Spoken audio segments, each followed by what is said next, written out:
Okay, we're going live, ladies and gentlemen. We're going to do our show. It's the Dave's Gone By Facebookio program of the stream that we're just readying the. See how's that?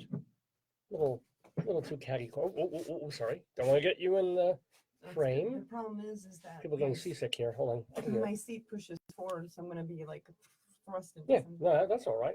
It's just a little bit. I don't know why it's. Everything's slanting in my world. Maybe that kind of works. Anyway, I'm waiting for people to kind of log in. There you go. Yeah, you're definitely off camera now. And if I tilt it this way, you have more leeway to move. Huh? I don't see anybody. Well, might be a quiet morning. I guess we'll just have to see. But oh, there we go. Good Lord! Who's that? Look who just signed on. Who? Welcome to the Daverhood. We're about to start our Facebookio program of the stream. It's called Dave's Gone By. It mixes humor, talk, music, all that kind of cool stuff. And we always start with a little bit of Captain Beefheart. And it sounds like this. It would sound like that if I had the audio up. Oh, yeah. Now let's do it. Good morning. There goes the Daverhood. And there was much rejoicing. Didn't your meds kick in yet?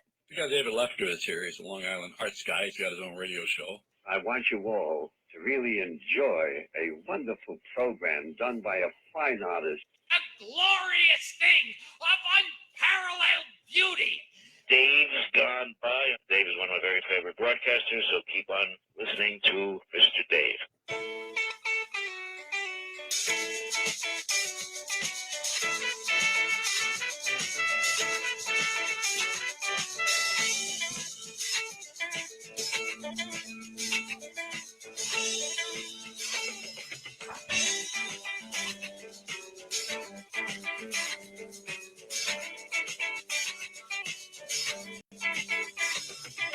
Tropical hot dog night. Like two flamingos in a fruit fight. Every color of day. Whirling around at night.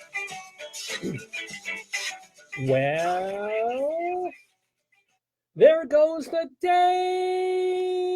Daverhood. Good morning, everybody, and welcome live on this last Saturday in July of 2018 to the 661st episode of the Dave's Gone By Facebookio program of the stream. I'm Dave Lefkowitz, that beautiful unseen woman over here who is actually to my right, but I believe is to your left or some kind of weird thing like that. That's my darling and adorable wife, Joyce. Little noise for Joyce here. Oh dear. Oh, this is one of the broken ones. No, he's good. I don't know where the red one went. There should be a red one here too. Oh, there we go. So we do this program every Saturday morning from 9 until noon-ish, thereabouts, Mountain Time, from the auspices of the University of Northern Colorado, where I have this beautiful and potato-filled office. We got a new potato. Show them the Yes, other we did. side. Oh, it's literally, it's, I can turn it this way. Oh, I'm getting thumbs up. I actually got a thumbs up from a very, very major comedy guy. So thank you, Tommy, and Charles, and Kat, and Andy, and Melissa, and Melba, and Diana, and Gina, and Tony. Of course, Tony joins us every Saturday for Dave's Gone By. Look at that. We bought this about a week and a half ago. It's a potato cushion. Oh, pull that off. It's got a special tomato sticker on it. But isn't that wonderful? Isn't that absolutely beautiful? Doesn't that just say, what does it say to you, my love? Potato. It does. It says potato. If you're new to this program, and you might well be, it's not that I have a potato fetish or anything quite like that. It's just I have a fetish for a certain kind of potato, usually these fellas. Here, and joining us, of course, is the Grand Knish. He's missing his crown is being worn by somebody else, I believe. But, so many thumbs up for the potatoes. I'm so glad to hear that. Thank you, folks. But, yeah. Should I tell the story again? I don't think it was for the potatoes. I think it was for his track shoes. Oh, yeah. He's got these sparkly track shoes on. The Grand Knish. Of course, he'll be making an appearance at Potato Day this September here in Greeley, Colorado. Because look at, wow, this is a very cool visual. We've got the foreground potato, we got me, and then the Yes. hanging potato. In the, Yes. it's like a Hitchcock shot. I'm very proud. It's called the Spuds. And now wait, look, Wes Anderson. So Woo! anyway, Lovely. so the potatoes, yeah, I've been collecting these fellas Tell for the story. 20 Tell years. the story. You want to tell it? Because No, I no, always it's tell your it. story. You It's tell just, it. I'll do it the quick way. If people are curious about this, it all happened 20-something years ago when your pal Dave had a horrible, horrible hernia. And it was strangulated, and I was almost rushed to the emergency room. I mean, not quite. Operating room. I think they exaggerate. I think doctors say, No. really? You think it was truly I was going to die? They told me that when they were trying to pull it out from your intestinal, like the hole in your intestine to pull it, or your abdomen, Mhm. they couldn't yank it out. They were gonna have to go in and cut you open without laparoscope. So it was serious. So it was serious. Yeah, it was serious. It wasn't deadly, but it was pretty No, it was rough. pretty serious. So I had a miserable recovery, even though it was laparoscopic surgery. Yes. Hernias, don't let them tell you. Maybe women, I know women who've been pregnant and gotten hernias when they were Yes, pregnant, yes. and 2 days later they deliver a baby, and then they're cooking. They're up, they're walking around, they're fine. Me, You're no. David. You're delicate. You're delicate, honey. You're I am. delicate. You're special. I'm so delicate. I'm so delicate. I was screaming in pain and misery for like 2 weeks Yeah. after the surgery, which thank God was successful. But you and your mom Mm-hmm. were looking after me. You were there, and you got your mom to come in because she was a nurse. Yes. So if something horrible went wrong with me, you were looking for me because I was in pain to see if I was bleeding, if something opened up, if things weren't going right, if I had a fever, etc. Yeah. And so you're looking after me, and I'm not the best patient in the Oh, world. no. So at a certain point, you and your mom needed a break. Yeah. So you go shopping locally in Cedarhurst. We were living on Long Island at the Yeah. time. Yeah. And, you wanted to just get out of the house, go shopping, get some stuff done, and maybe get me a nice present for living, for not dying Well, on the I operating think table. the first part, you missed the first Oh. part. So the first part was I went with your cousin Deborah, and we had to get your pain meds, and it was Genovese, or one of those at the time. The pharmacy doesn't exist, probably from the Genovese crime family. Yeah, probably. And I got you the potato peeler, the rotating potato Oh, the peeler. rotato! And it broke, and that's why this is relevant. Oh, because that's Yes, right. I yes, didn't know you that forgot, part of the yes. story. And I said to Deborah, should I buy it for him? She said, what do you think? And I said, of course. We Yeah. bought 2 things from the television Yes. that have been unbelievable pieces of No, crap your that mom broke my also heart. got me that pasta pan that's supposed to self-drain. It didn't work. Didn't Yeah. do it. But I didn't care about a pasta pan. I cared about the rotato, where you can take a potato, if you remember this, it was on TV, and the little Or needle. apple. Yeah, no, that thing couldn't peel a grape. Oh, Lord, you couldn't put a newborn baby and circumcise it in that thing. It wouldn't work. Aw. So it went around and around. It was a mess. It would not rotate peel a Mm-mm. potato. So I was very upset about this. And by the way, the other object that we bought about a year ago, based on as seen on TV, was the toilet sparkly light, which worked for a week. You clip it on the side of your toilet rim, and it turns your bathroom into a disco. It does not. And by the way, welcome to Michael and Lana, and Chauncey's back. Haven't seen you. Oh, Chauncey. welcome, Chauncey, and Paul, and Bertram, and Edward, and Michael, and David from my high school, and Wayne, and Michael, and oh my goodness, nobody signed on for like the first 2 minutes, and I was like, oh boy. And that was Maybe like, there's like some kind of tape delay, that could be it. Yeah. I mean, I'm here live. It is absolutely live, July 28th, You should hold up the 2018. paper. So anyway, I'm in my bed trying to sleep off the pain meds or sleep on the pain meds. My wife and her mom are shopping, trying to make up for the rotato and get me something nice. Yeah. So first they get me a sweater. That was my idea from Banana Republic, which at the time was a pretty good store. It isn't anymore? I don't know. It was pretty hip when I did it. I was never hip. So and I'm a man. I like clothing, but you get a guy a gift and it's clothing. He's like, oh, thank you. Thank you. Yeah, but you get a man a stuffed animal. You think, Well, that's the thing. You guys were wandering around a bin in a 99-cent shop in Cedarhurst that no longer. No, they began at 69 cents. They were on sale. Yes. They were on sale. Yes.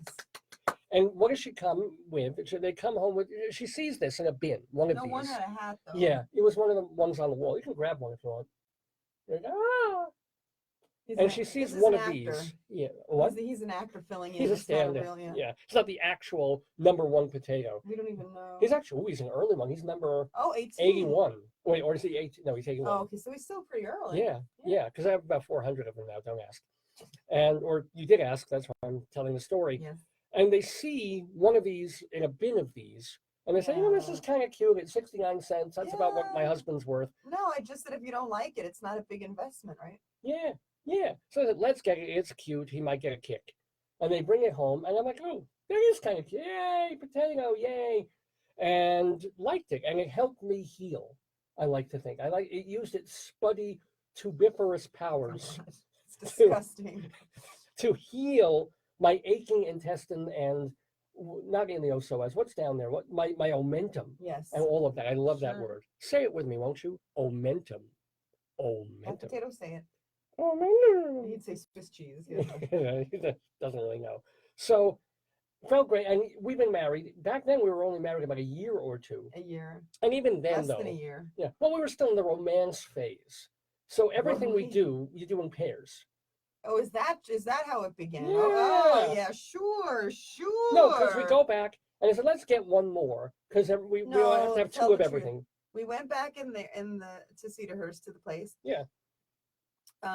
You got one more, and then you saw people having them in their carts, and you're like, oh no one else will buy these but me.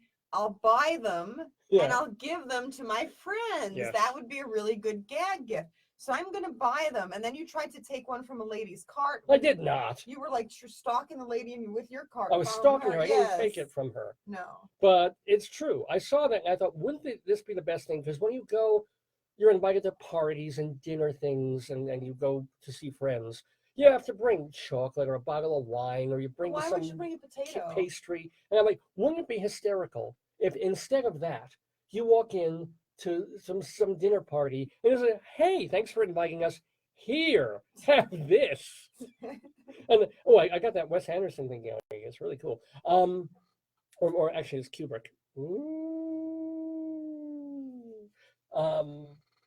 Hand them this Yes. and go here.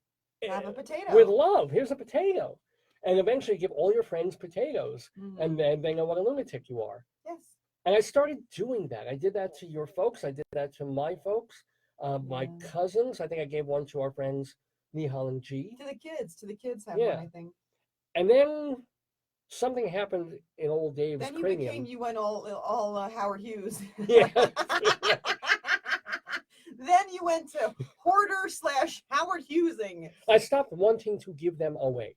Yes. And then the joke of it was, hey, what if instead of giving these to people, because I'm not the most generous or humanitarian person, what if I kept as many as possible Yes. and put them all in one place so that when people come to see I don't me, have any pictures. The hoarding ceremony was pre-cell phone. Otherwise, we could show. oh, We have some of those pictures probably around the house. yeah, it wasn't a hoarding ceremony, it was a numbering Oh, numbering. ceremony. Yes, I'm sorry. Because I started to How could I number them. confuse- Yeah. get We confused? bought up the bin at that Cedarhurst store. Yeah. Then I started going online to find them elsewhere. So I probably started first with one, then with two, then probably with a dozen, and then bought up the bin. That was at least 50. And since then, the other 300 or No, so. it had to be more because if 81's the original number, you had. Oh, I don't know if he's original. He Oh. might be. He might be. And I found others in big groups and stuff. Now they're hard to find. And now, of course, if anybody watching this program or listening to this program has one, is it on eBay, they're gonna say, "Oh, Dave, I've got one for $55." I'm like, I still have my limit. No, I mean, tell them about American Greed, how they jack up, they do the tell. you know. So you have to be careful because I love the American Greed, and I was watching, and there was this baseball card company, and what they do is the company outbids, like they drive up your bids. So you could be the owner of a auction for a potato, and let's say it's 50 cents, and you put $10 through another Gmail or another account. So be careful when you bid online that it's not false inflation of the bet. Yeah, exactly. We learned that, yeah. Auction houses too. I mean, it wasn't like Topps baseball cards. It was somebody, No, secondary Marconi, was it market. Marconi or something Yeah. like that had a name like that. and it was Long Island, wasn't it? Or that was the other. Yes. Those were the coin people.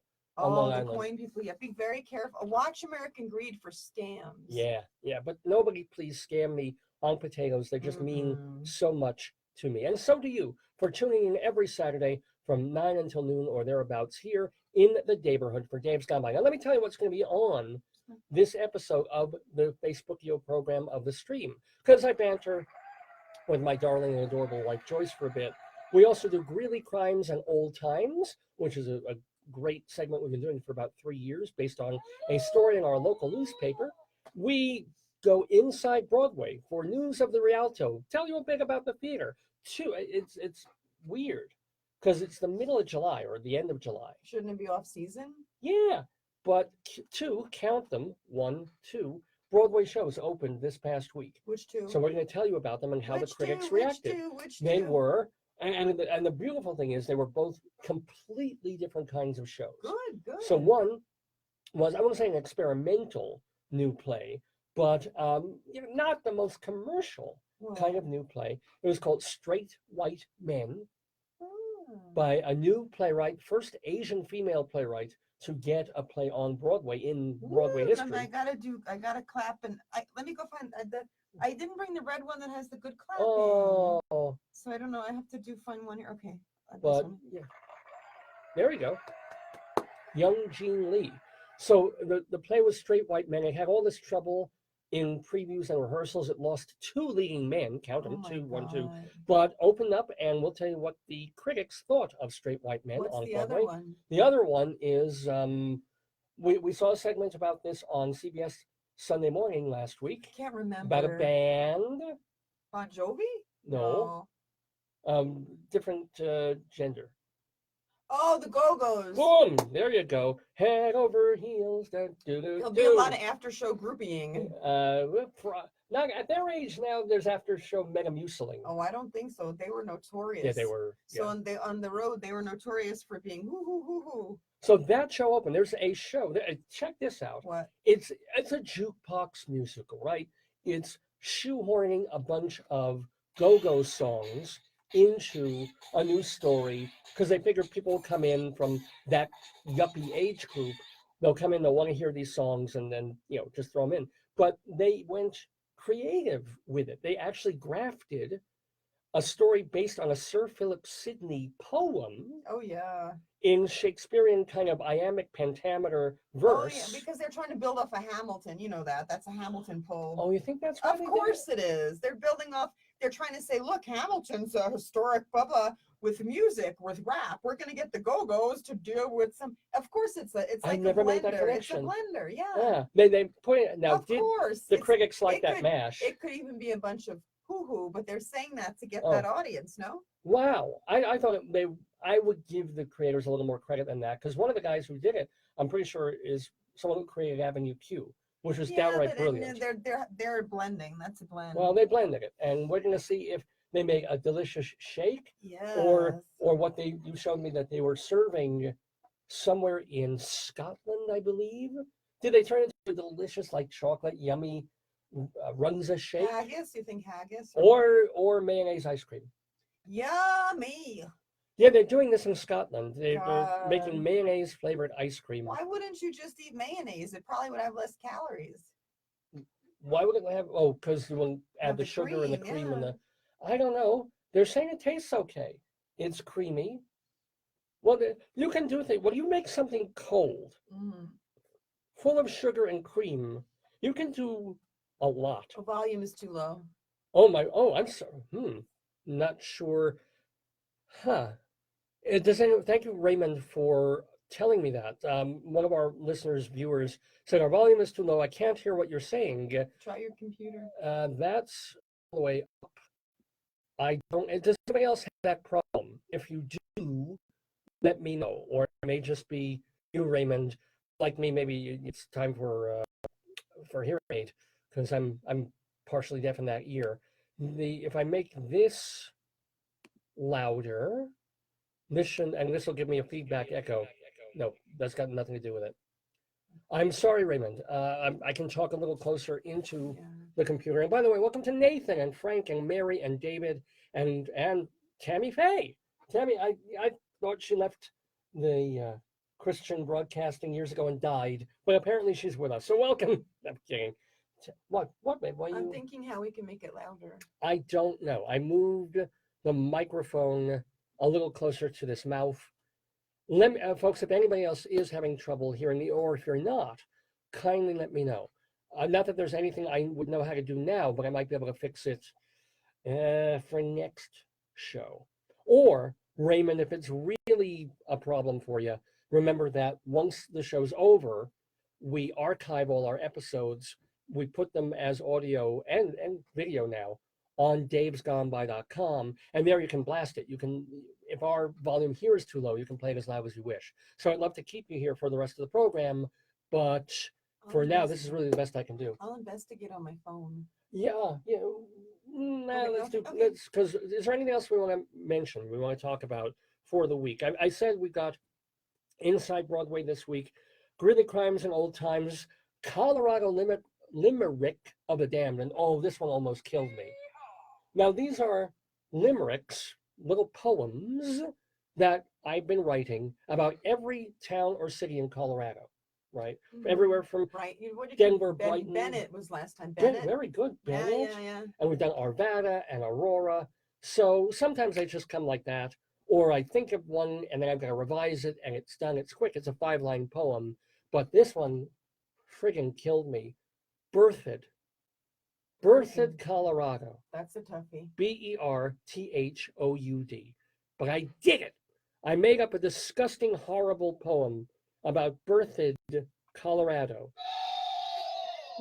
And so that's going to be the Colorado Limerick of the Damned for this Saturday. So that'd be really cool to have you hear that. What else? We will have more. Oh, yes, we are almost finished with StoryTime and going through A Cow for Hansel, Erna Holyer's book about a religious poor German boy in pre-Nazi Germany and the cow that he wants so much. A Cow for Hansel.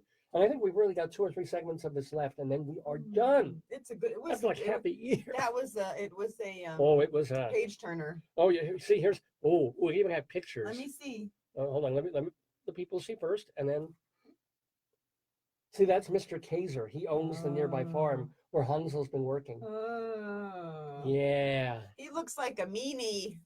I'm the meanie. I'm the meanie. It's disturbing me that I don't have my clapping. Yeah. I'm glad you got over the clap. That was good. Oh, ow, she's poking me. She's poking me.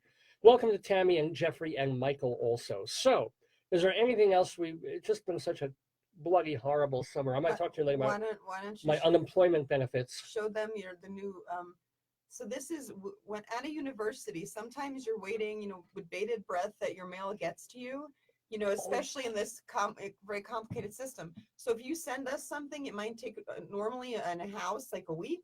For us, it's like 3 to 5 weeks till it gets to us and is delivered. So this is something that found David from the radio station. It found him in his office. I actually got an email 2 weeks ago from our mailroom saying, "Oh, we have a envelope for you, a package for you.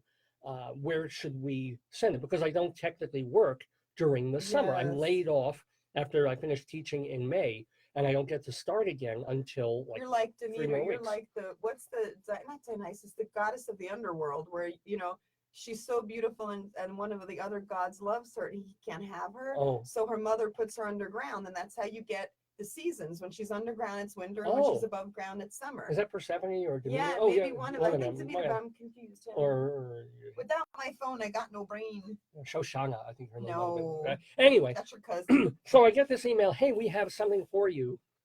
Can we deliver it? And they didn't get it to me by last Saturday. Oh. I came back today, and there's a Okay. package for the radio station, such as it is here at UNC, University of Northern Colorado. And there's a package addressed to me because I'm still de facto the manager of the radio station, which doesn't really exist anymore, but whatever. So what do I get? It's a slim little padded envelope, because everything about me should be padded, with a CD in it, as a guy who would choose some of the music here if I was still doing that. And someone sent me a CD, an EP actually. It's almost a single. It's got an A side, kind of, and a B side. It's for promotional purposes only. What does that mean? So you would figure we're in northern Colorado, not too far What does from that Denver, mean when it says for promotional purposes only? not for sale. In other words, Oh, okay, I this is get you it. won't find this on sale at Amazon, or if there Oh, was you still can't Sam sell it. I Goodies. get it. Okay. Yeah. So they send me this CD. Is it a hardcore metal kind of band? No. Thank God. Is it a folky, poppy sort of band? Is it a local Colorado mainstay band that finally got a CD out, like Ben You Pooh? always hope for Ben I Pooh. wish it were Ben Or Pooh. who's the other one? The Klezmatic people. Well, Hal Aqua and the Yes. the klezmer tones and something like that. No, it's a lady singer. No, a woman singer. A Yeah. lady singer. That's so 1950s. It's, A band called the Brighton Project. I don't know what they sound like. All I know is that the cover of the CD looks like this. Now just hold this up for you. Oh, it's got all this. I'll take it out here. Yeah, no, the problem is, it's reflecting off the No, plastic. I can take out. It's in an envelope. But it is presumably the female singer of the band whispering into the ear Here. of a pony Just on a hold it down, yeah. merry-go-round. Here we go. This should be better. A little better, yeah. What? Why? Okay. How? The back is nice. Back is perfectly good. And there are the songs. I When It wanna look on the Rains. inside. Yeah. Oh, see if it's ticking. See if it actually plays. Oh, perfectly normal label. But we used to have. It's nice. Their thing is made like a street in New Orleans, a street sign. Oh, that's clever. That's Bourbon. cute. Yeah. But we used to have at the radio station, in the bathroom, appropriately enough, near the toilet, there was a montage of all the weirdest, worst album covers, and well, they were CD covers at this point, that we had gotten from one-offs, from people doing vanity CDs, even to some bands that were really on almost major labels. Kind of like, you can go on the interwebs and find these websites of hilariously bad album covers. I would venture to say that the Brighton Project with this woman, we're back to, maybe if I angle it. No, it's Well, because I put yeah. the cover on. No, it, no, I'm it's cool. sorry. But you can see she's whispering something horrible into the ear of the evil horse, or it's possibly a unicorn on the Oh, merry-go-round. Let me see if it's a unicorn.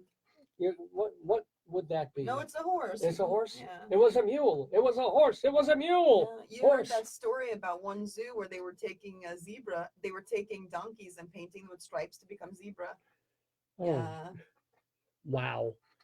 Or the zoo in Poland where they were taking donkeys, painting them with stripes and calling them penguins. Ow, I'm kidding. Oh, ow, that's hurting my arm. Sorry. Oh, Tammy, look, abuse, and I have visual documentary evidence and witnesses. Oh, look, a bruise.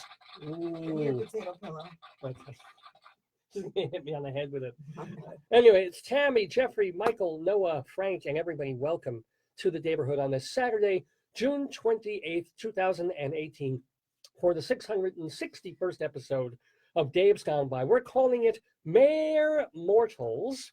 Mayr Mortals in honor. Oh God, did I even mention No, it? not your guest. Only your guest. We've been yakking for a half hour. I Your haven't guest even is mentioned Awesome. Yeah. that our guest in the Daverhood is an actress and a director. Her name is Melanie Mayron. Remember her? Of course you do. If you watched in the 1980s and early 90s, I think, the TV show 30-something. Remember with Hope and Michael and their friends. Was she Faith? Oh, Faith. It was Faith. Hope, but then there was also the blonde girl. She was the other one. She was like the independent lady. Patricia Wegig, and you had it was Carolyn Wegig. Yes. Oh, Who was the God. Timothy blonde girl? Busfield was the friend. Yes. And then the cute, like, red-headed photographer girl. Oh yes. Who was, the girlfriend for a while of Peter Horton, that character. Yeah, they were that show was like super huge then. It was a big deal. People loved it. Was like very, very. It was I want to say it was the Mad Men of its time, but it was kind of it was the water cooler show. It was like, did you ever have the Gary and Melissa? I think it was like Friends for Adults. I mean, it was like an adult. It was like it was age appropriate kind of real life drama. It was And it's funny. I remember I watched all the episodes when it was on. I have no real desire to watch it again. I don't know why. I don't have that pull to be like, gee, I'd like to get involved and watch all the I seasons would. again. But You know, I haven't. If it's on Netflix, I'm down. Yeah. But it was a good show, and I liked a lot of the characters, especially, and Polly Draper. She was really good too. I liked her Yes. character as well. But Melanie Mayron, she played Melissa for all those seasons on 30 something, and then she went on to do a whole bunch of other stuff, mainly directing. She's directed tons Wow. of sitcoms and TV shows, and A lot others, of yeah. actors go that route, don't Yeah. you think? They act and act, and then they're like, you know what? I want to try something Yeah. different. And also the way television and movies are, you know, you're an actress, you're in your 20s, you're young and cute and beautiful, blah, blah, blah. And then you hit your 30s, and then you hit your 40s, and either you start playing Really? only moms or you get No, behind the camera. you become the dowager. Yeah, seriously, you become the grandma when you're 48. Wow, that's ridiculous. You know, and you become the mom In- of an actor who's only 8 years Yeah, younger but than you are. That's only in U.S. cinema, not in English cinema. True, Right? true. Don't you think? Like, look at. I mean, yeah. I don't know. It's But different. But and I mean, she was in other movies. She was in. I want to make sure I get some of these right. But Melanie Mayron was in Car Wash way back in the day. Oh my God. Harry and Tonto with Art Car. I mean, she had She had a good career. a run, yeah. but that was before 30 something. Really? Yeah, and then went on after 30 something to direct and direct and direct and still act occasionally. Well, now she has directed a movie, Okay. and it's going to be opening in early August, August 14th, well, mid-August, August That's 14th. not that far away, David. 3 Yeah, weeks, exactly, 2, yeah. 3 weeks. And you can end up downloading it, I believe, on iTunes, because you can watch movies on Oh, yeah, iTunes of as well as course, listen to yeah, music. So you can see it on iTunes. It's called Snapshots. Ooh. Snapshots. And it features a terrific performance by Piper Laurie. If you remember her from Carrie, she's a really good actress. Yeah. So Piper Laurie is the star. Is and it a she- series or is it a one-off? What is a movie? It's an Oh, hour. She should tell her to do a Netflix series. I'd like that. I'm sure she is or wants Yeah, to. Or, Netflix. yeah. We learned from Adam Ruins Everything how you legitimize the channel. But Yeah. But I love Netflix and they have great series. I Mm. wish you would do something with them, Melanie. Okay.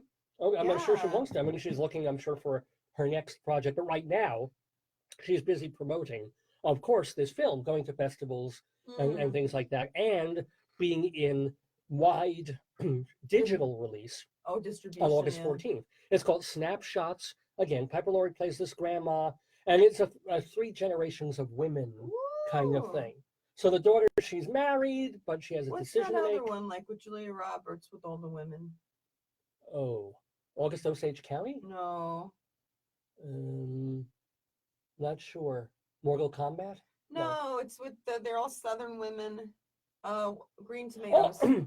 no, but I know what you're thinking of. The other Southern women movie. Yeah.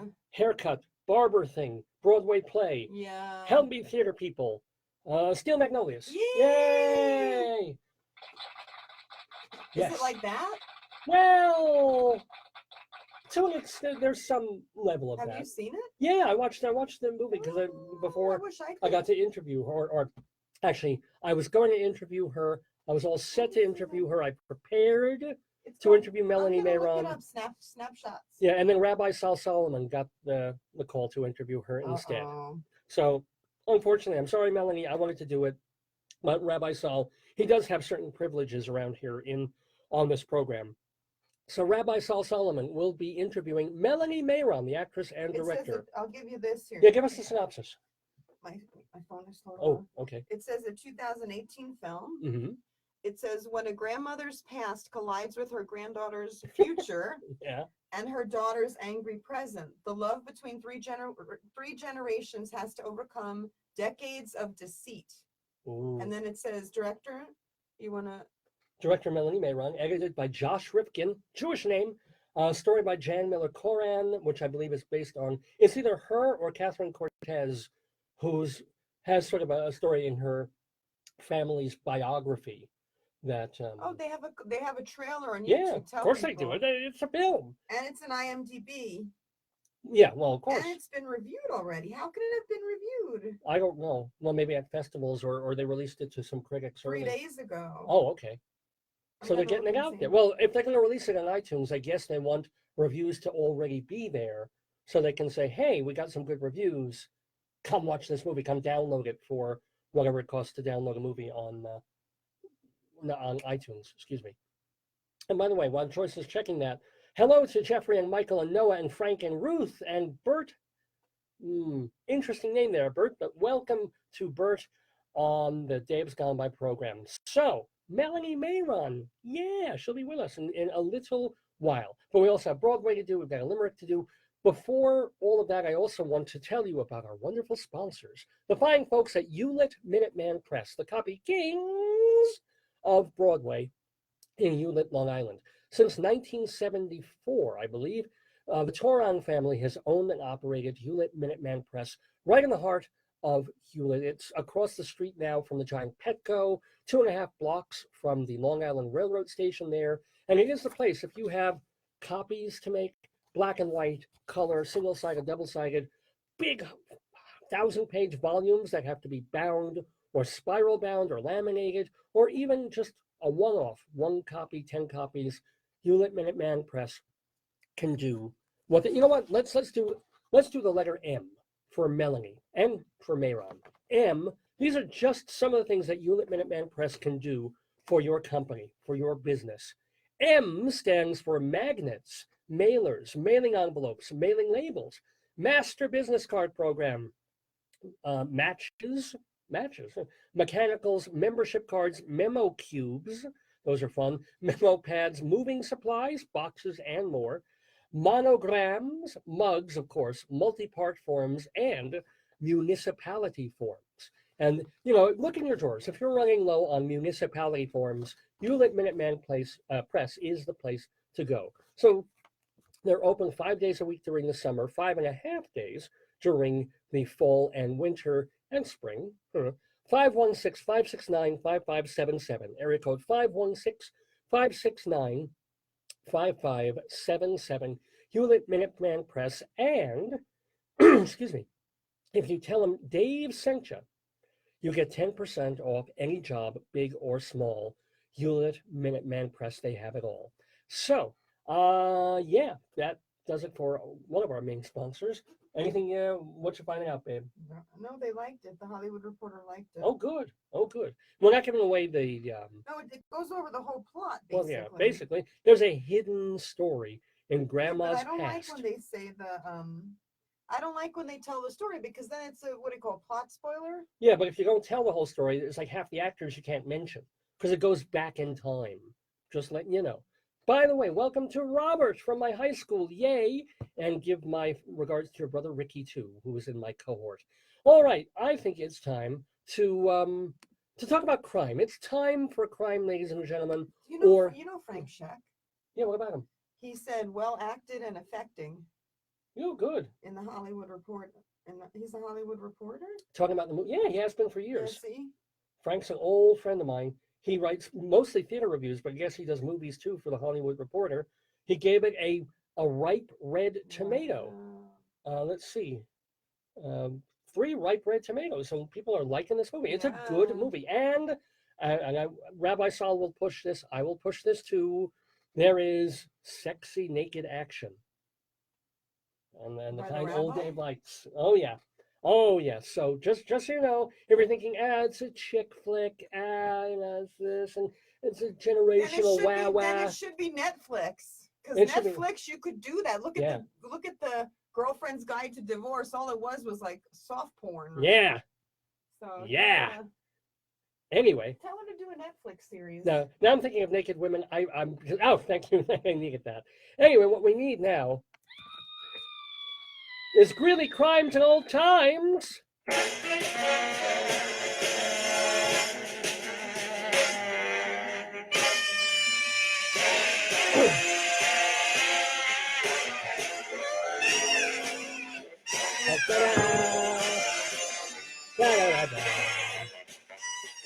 La la la la. Greeley Crimes and Old Times. We do it every week here, and it's based on a story. I'm just going to put Potato down for a bit because put it behind your back. Give you some lumbar support.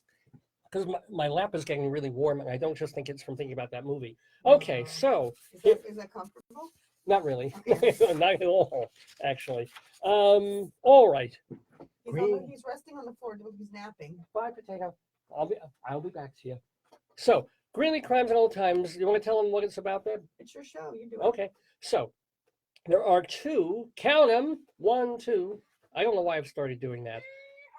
Stories that occur every week in our local newspaper, the Greeley Tribune, which actually has a staff bigger than the Daily News now. It's kind of funny. And so one of the stories is when phone calls come into the Greeley and Weld County Police Department, people are scared, they're complaining, they're seeing a crime, they're committing a crime, they call the cops. And the dispatcher gets these calls, and the funniest, weirdest ones are compiled because it's public record, and they go into the newspaper once a week. They're collated in a column called Cop Log. And I could go for a delicious cop log right It now. reminds me of we watched that baking show and they made that nasty stollen that was like rock. It wasn't that nasty. It just, compared to everybody else, it was a I failure. know. I love these people could make rings around me even No, with their listen, disasters. if we had the disaster, we'd eat it up with Oh, please. yeah. Don't talk about. Let's talk Well, about my ketchup. croissant. The local French bakery. Mm. Oh. And I didn't even eat there yesterday, but you did. I don't really crave sweets, but I wanted a croissant. I guess I wanted the flaky buttery thing from watching the baking show. Yeah. It was awesome. Mm. And he has those little pear tarts and those little chocolate cake things you like. But is he French or Middle Eastern? I think he's Moroccan. I don't recall, but I know he was trained in France.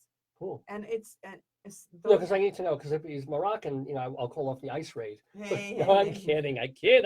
No, but it was delicious. We got to go there and pick up some Yes, stuff. yes, we They must. had, and he made he gets the chocolate from France for the chocolate croissant, and he made like a strawberry and cream cheese. He's got every time he makes whatever it's delicious. Yeah. What? Naked women and pastries. Does it get better than that, ladies? I know, it's delicious. Not that I'm getting either, but to think pastry. about them. If you take me to the arts picnic tomorrow, you'll get pastry, whatever you want. Yay me! They Yay have me! you can have for breakfast one of the little chocolate cakes and the nice sweets, and then the savory. You could have some savory for dessert. Please, okay, don't do that. It's a Homer Simpson moment. Yes. I'm 54 years old, and I'm still like pastry, tits. I'm like, yay! Anyway, Focus here. cop log. Focus. Okay, well, focus on the horse. Focus on the horse. Don't blind Okay, your people. so cop log. That's one of the columns, and the other column is Greeley 100 years ago. Good time. So in 1918, we already had a newspaper here. It was called the Greeley Tribune Republican back then. Such it rolls off your tongue, you know? Doesn't it? Yeah. And so this fellow, Mike Peters, Mike Peters is a lovely man. Yeah. Oh my God. he was a guest here in the Daverhood a few months ago, and really nice guy. He still compiles this column that he founded many, many years ago, going back in the newspaper 100 years and just reprinting it and saying, oh, here's a cute little story that appeared in 1918. Usually Yeah. about some child who falls off something high, gets a concussion, and all of a sudden is fine. Yeah, you get a lot of that. Or a lot of hobos being thrust out of Yeah. town. And a lot of people beating the shit out of Germans because it was the middle of World War One. Yes, or chickens, like people fighting over Yeah. chickens or chicken thievery. Oh, that's bad. Yeah, Chicken yeah. thievery is not good. Yeah. So those are the two columns. We mash them up in a way in excuse me, a segment we call Greeley Crimes and Old Times. Are you ready, babe? I want to make sure my date's not here. Oh, right, it's 30, right? Yeah, and I got Oh, confused. you're- I lost track of time. Okay, here we go. Greeley Crimes and Old Times. Okay, wait, let me get my thing. Get your sound machines ready. Okay. Because that's the high quality radio we do here. Greeley police responded to 14th Street. Wait, hold on. Oh. And a man Yeah. pushing a shopping cart and yelling and screaming. Is that you? That's you when you don't. That's David when he doesn't have his double gas points on the weekend. Yes, yes. When we go shopping on Thursdays at King Supers, and I reach in my pocket and I realize that I can't get my double point coupons. Yeah. I show you. See, What happened? Oh, you saved it. Of course, I saved it. Look. Nice. There's the barcode. Good job. Because I'll save money any way I So tell can. me, so what Because happened? unemployment office, I'm unemployed. Tell me what happened. What's the outcome of that? No, there's no outcome. It's just a man pushing a shopping Do cart, we know any? yelling no? and screaming. Wow. Yeah. Well, I know now a lot of the stores have delivery. Maybe that's Wouldn't that be great if you have the like Uber Yes. meals and Grubhub? You can do. They deliver your groceries. Yeah. Walmart, all the stores will. But deliver. imagine if they deliver your groceries with a In guy screaming, hey, "Here's your milk! You want an ice cream? Here's your fucking ice cream!" It's mayonnaise flavored. I know you wanted chocolate. I like vanilla. Here's vanilla. Ah! I need to use your toilet. Never let an angry person pushing your shopping cart use your toilet. Yeah, basically no. No, that's great. Anyway, forget the toilet. I'll use the carpet. You got a jug? And he's making number 2, so it's worse here. Anyway, Oh. police responded to a fast food restaurant on 10th Street Near 8th and 8th. for a report of a woman walking in and out of the restaurant to yell at traffic. That's What? the stoplight going, Can yeah. you explain? Okay, wait, hold on. Why? Yeah. Now let's take this down. Yes, please, yes. Now I understand I get mad at traffic too, Mhm. but why do you go in a restaurant to yell at traffic? No, she's coming out of the restaurant to yell. Then she goes back in for her next well, course. That's okay. Some people drink water Well, that's between okay. courses. Listen, as long as she's not yelling about traffic in Yeah. the No, restaurant, that's better. and that's polite. She's Yeah. being polite. Isn't Yeah. that the custom? If you need to yell about traffic, you go out and yell. Yep. And then maybe she couldn't enjoy her meal, and then Right. she would eat her meal and get traffic and yell. Maybe they told her, hey, look, the tiramisu is going to take another 5-10 minutes. On a fast food restaurant, it's like, listen, we're gonna double fry whatever. Oh, it is that's you right. It's want. fast food. Yeah.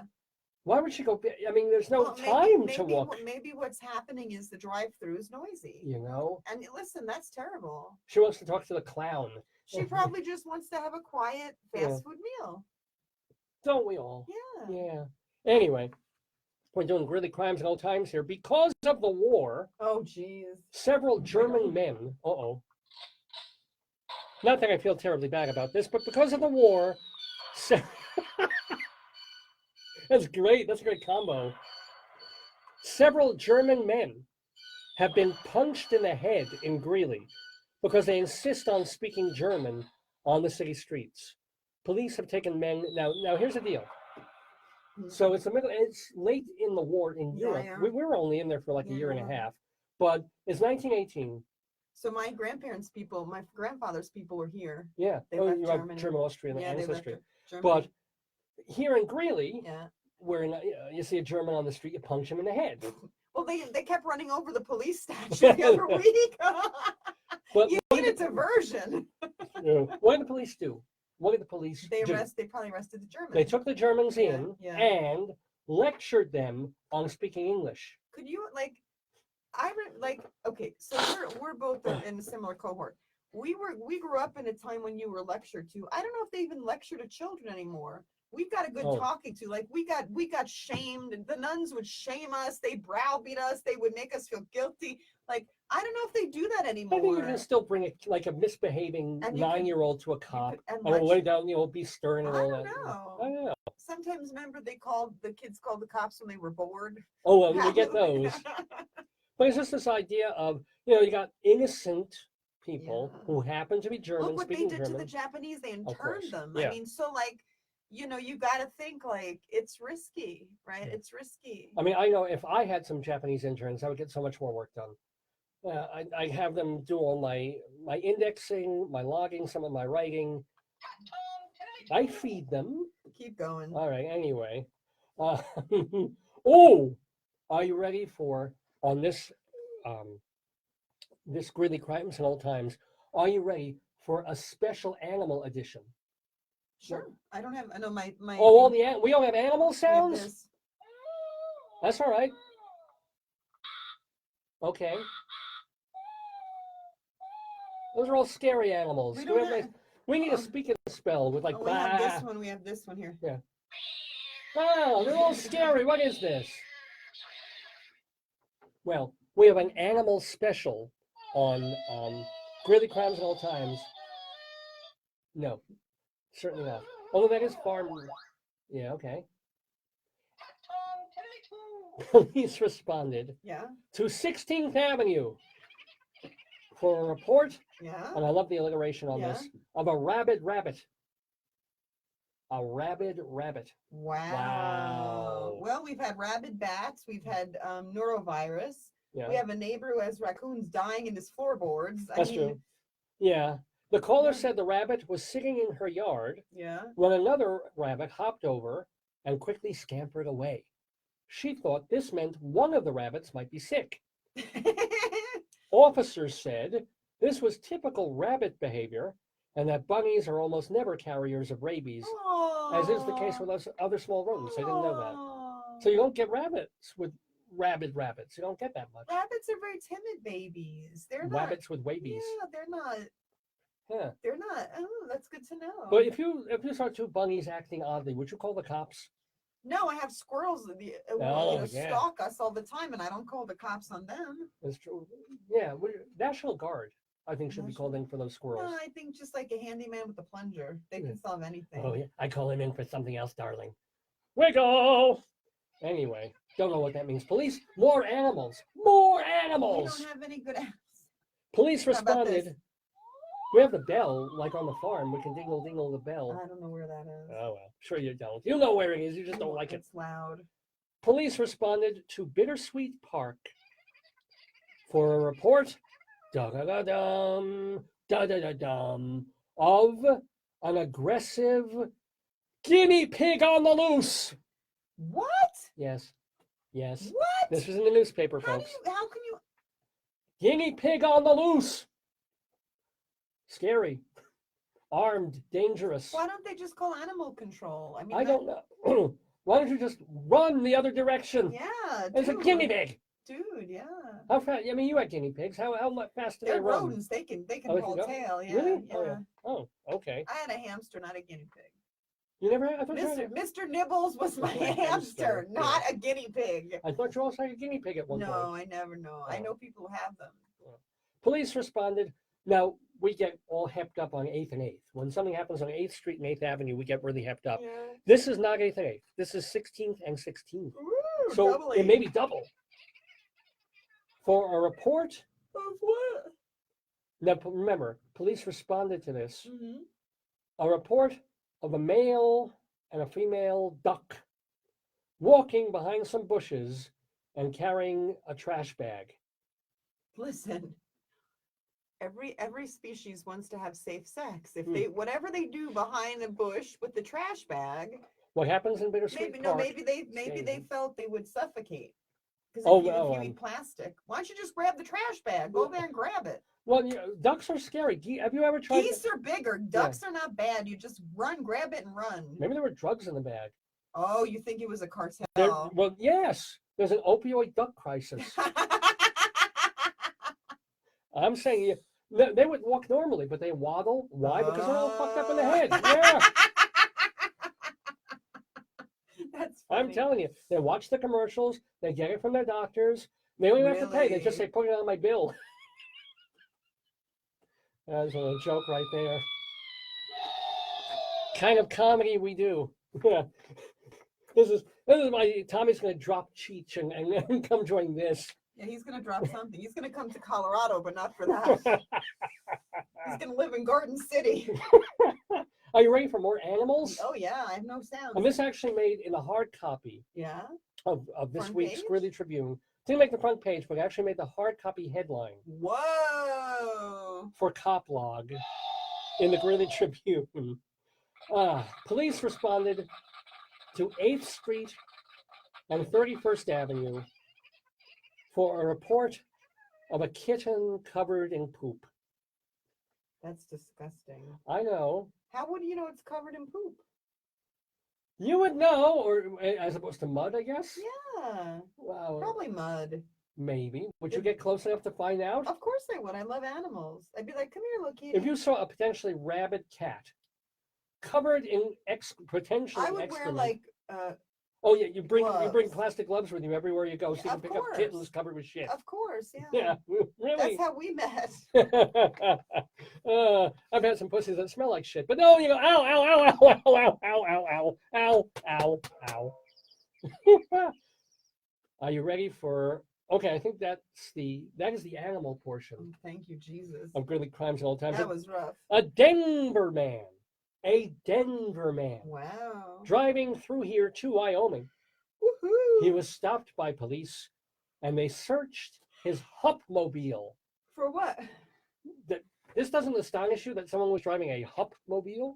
No, What is a Hupmobile? I don't know. It was kind of a car of the time, but police found 120 bottles of whiskey Oh, he was a bootlegger. sewed up inside the back car seat. He's in jail awaiting a hearing because Greeley was dry, and I guess Denver was dry too back in the Yeah, day. but you also can't transport that much liquor across state lines. What I want to know is, we got a Subaru, Yeah. right? I'm decent size. It's not a Forester. It's not No. an Outback. It's an Impreza, but Yeah. a comfortable, nice sized car for 4 people or 5, Mhm. right? Could you fit 120 whiskey bottles in the back of a seat?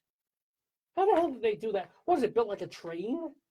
No, you could do it. You could put them like if they're small, like that. I guess. Well, back then, I they imagine probably there make were a secret compartment, like under the floorboard or something. 120 bottles of booze on the wall. 120 bottles of Listen, booze. if you're a bootlegger and you got to do that, I'm sure you have a way. Yeah, figure out a way. Not even in the trunk, but sewn into the back of the seat. Makes sense. If they could. Yeah, but imagine you get in an accident, it would be like. Whoosh. Oh my God, yeah. Oh. Anyway, a demented farm worker Oh, Lord have mercy. set 5 fires on the farm where he worked. He destroyed the farmhouse, the barn, and a bunkhouse. Sheriff's deputies said the suspect's entire family is demented. And the guy's mother and sister are in the state asylum in Pueblo. Wow. Oh, farmer Demento. Oh, farmer Demento. Maybe that's Dr. Demento. It could be. Maybe that's an ancestor. Or maybe it's one of these families that inspired Texas Chainsaw. Oh, Like they're all God. totally crazy and inbred, Wow. kind of like the Kardashians. But I don't even know what that means. What do you mean, hey? Like you care about the Kardashians? I don't like bad karma. I mean, look at Donald Trump's one of his daughters. He's got the hot one, Ivanka, and then the other one looks like I don't know. Yeah. Different mothers, different combinations One of genes. of them was a Lhasa Apso. But anyway, the sheriff. Go ahead. I know. I mean, I'm ugly. I can make fun of ugly people. Go ahead. You're not The ugly. sheriff has warned German immigrants not to speak in public until they, quote, talk American.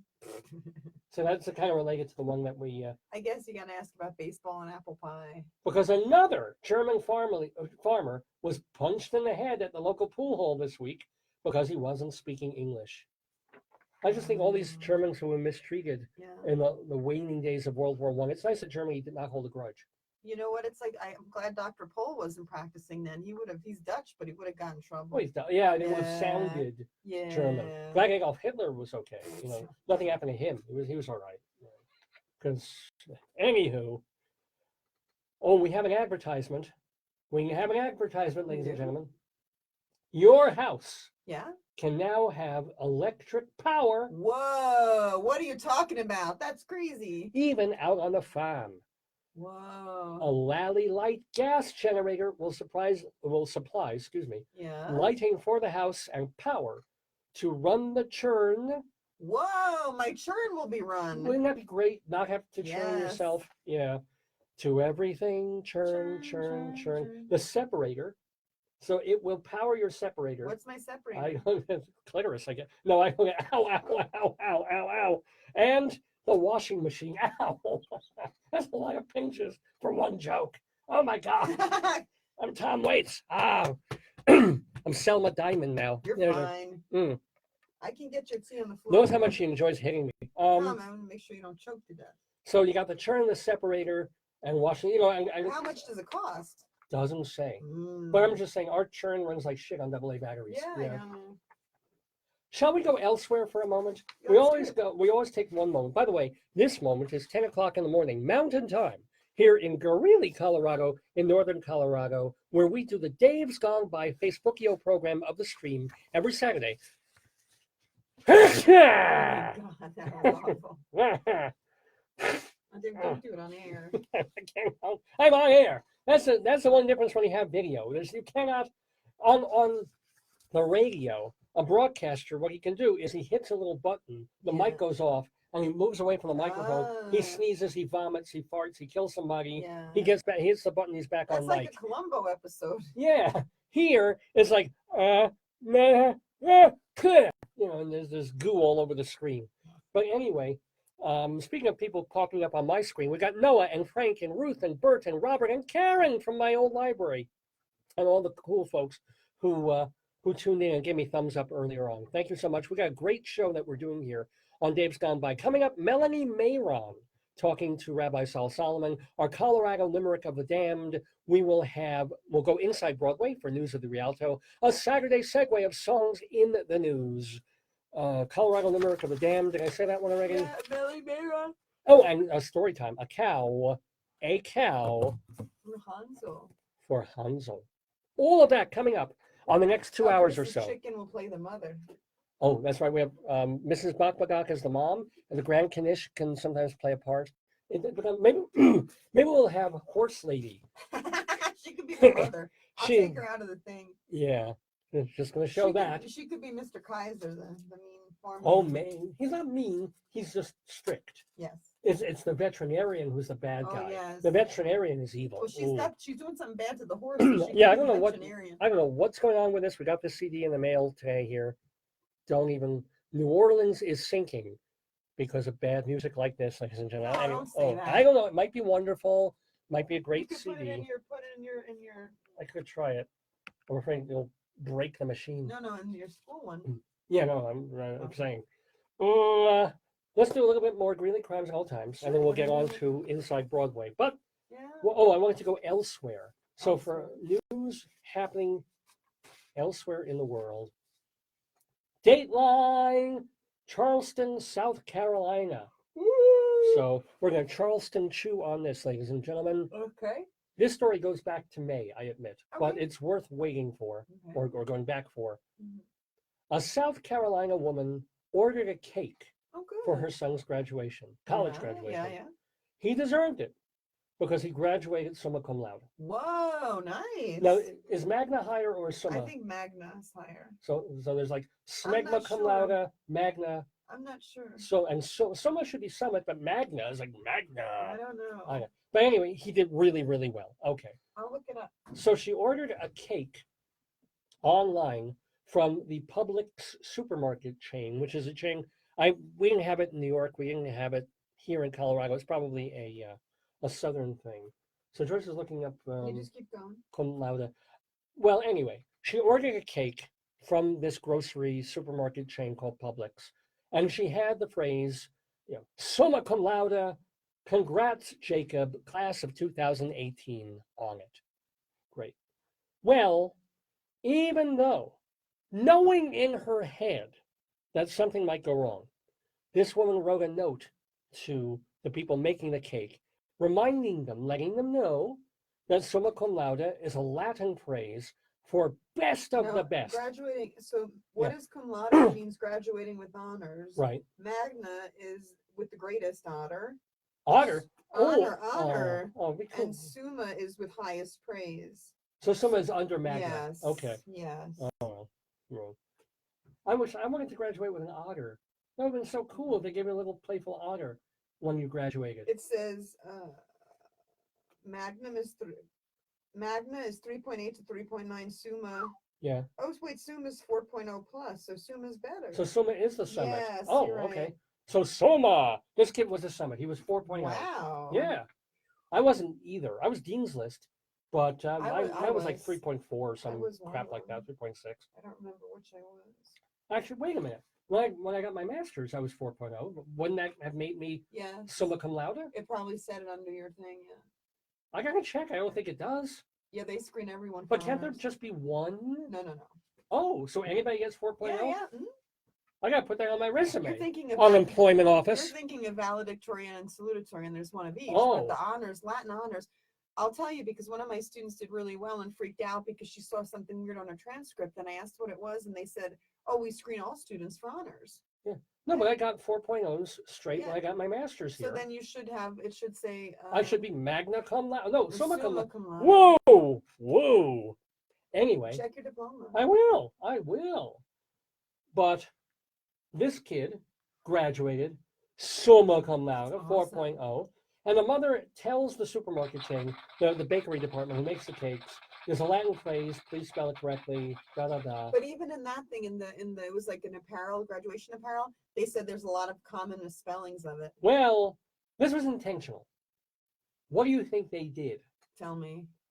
Well, the Publix wrote the cake out, and they did summa dash dash dash laude, because whoever was making the cake saw the word come. Oh. True story. True story. They actually sent, even though she warned them this is a Latin phrase, they actually censored the phrase summa cum laude because they thought it was something naughty she was putting on the cake. Well, maybe it's a policy. Well, I'm sure it is. I'm sure some, can't do that word. And I they love refunded her money. Let me tell you, so I graduated from Jesuit school with the PhD. My whole diploma is in Latin. Oh, well, yeah. It's all in Latin. So all my other ones are English, and then my doctorate's in Latin. Are you sure? Do you know what it says on there? Yeah, because my friend Alvaro made one up for my dachshund. He made a mock diploma up for my dachshund. I'm just check your Latin diploma. It could be coded messages to ISIS. No, for all you know. No, it just says I It graduated. could be absolute filth. I think I graduated with honors. Come to think of it. Yeah, I'm sure you must have. Check your diploma. Yeah. But I'm saying. No, because mine does say, I think I was magna or at one of them, maybe undergrad, and then the MPH. We didn't, at Columbia, they didn't have GPA. We didn't do GPA at the MPH. So is it pass fail? Well, you got grades, but they never calculated GPA because they found it was silly. And then when I applied for graduates, to get the good luck. I had to go back and ask them to calculate it. Yeah. Oh, so they were still able on some level. Yeah, they could do it, but they didn't normally do it out of weird. practice. Yeah. I mean, it works if all the schools follow the same pattern. I know. You go to another school that requires great, it's sort of like it's insane even at UNC here, when there are some departments where you have A minus, and some are like A, B, C, D. We have that.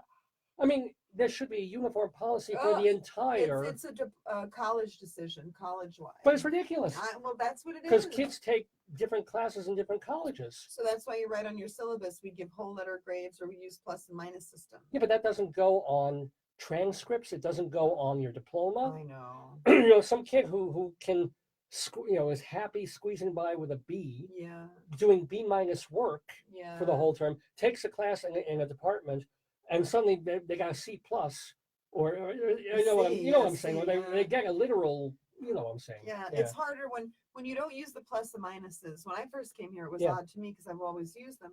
But when you don't use them, if you're 2 or 3 points away from an A and a B, then you really get stuck. It's brutal. I mean, that's harder. Yeah. There's no subtlety, and there's no. But that's a decision that people make, and they follow it. It's also easier to grade because you have clear. Oh, A, B, C. It wipes out all this middle ground. Yeah. So I mean, there's rationale for both. But anyway, that is our college story. On Dave's Gone By. Let's do 1 or 2 more Greeley crimes and old times, and then I'll get on to the theater. Let's see. Police responded to a convenience store on 11th Avenue for a report of a man trying to sell the medication he just picked up from the pharmacy. Not a bad deal. Convenience store on 11th. Well, could have been Rite Aid, could have been, what's on 11th? Yeah. I don't know. I didn't have the cross street on this one, but probably 8th. Yeah. But go in there, get your meds, and then resell them on the street. Weird thing is, it was Dulcolax. Don't know if it was. That's funny. You know what? With a laugh like that, that's the end of this. I'd love to go on a big note. Greeley crimes and old times, ladies and gentlemen.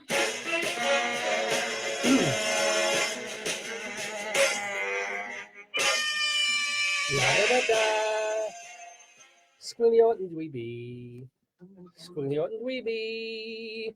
Yes, ladies and gentlemen, the Dave's Gone By Facebook program of the stream. I'm Dave Lefkowitz, that beautiful woman that you kind of saw occasionally on camera, but doesn't want to be on camera. I don't know why. Because it's your show. I know, but even when Howard Stern was doing his show, you'd see Robin and Gary and all those people. They were paid professional people. I'm like your wife. I'm not a. Well, I'm an unpaid, non-professional person. But you know what I'm saying? Like Robin Quivers and all the people, they were his a team. It would be like if you had Matt or one of the other guys. Well, they also get Beetlejuice on there, and Yeah, they but get I'm not an actor. I'm just like a helper. the Ku Klux Klan guy. I'm a helper. That's all I am. Would you wear a white hood like the Klan guy? Never. Okay.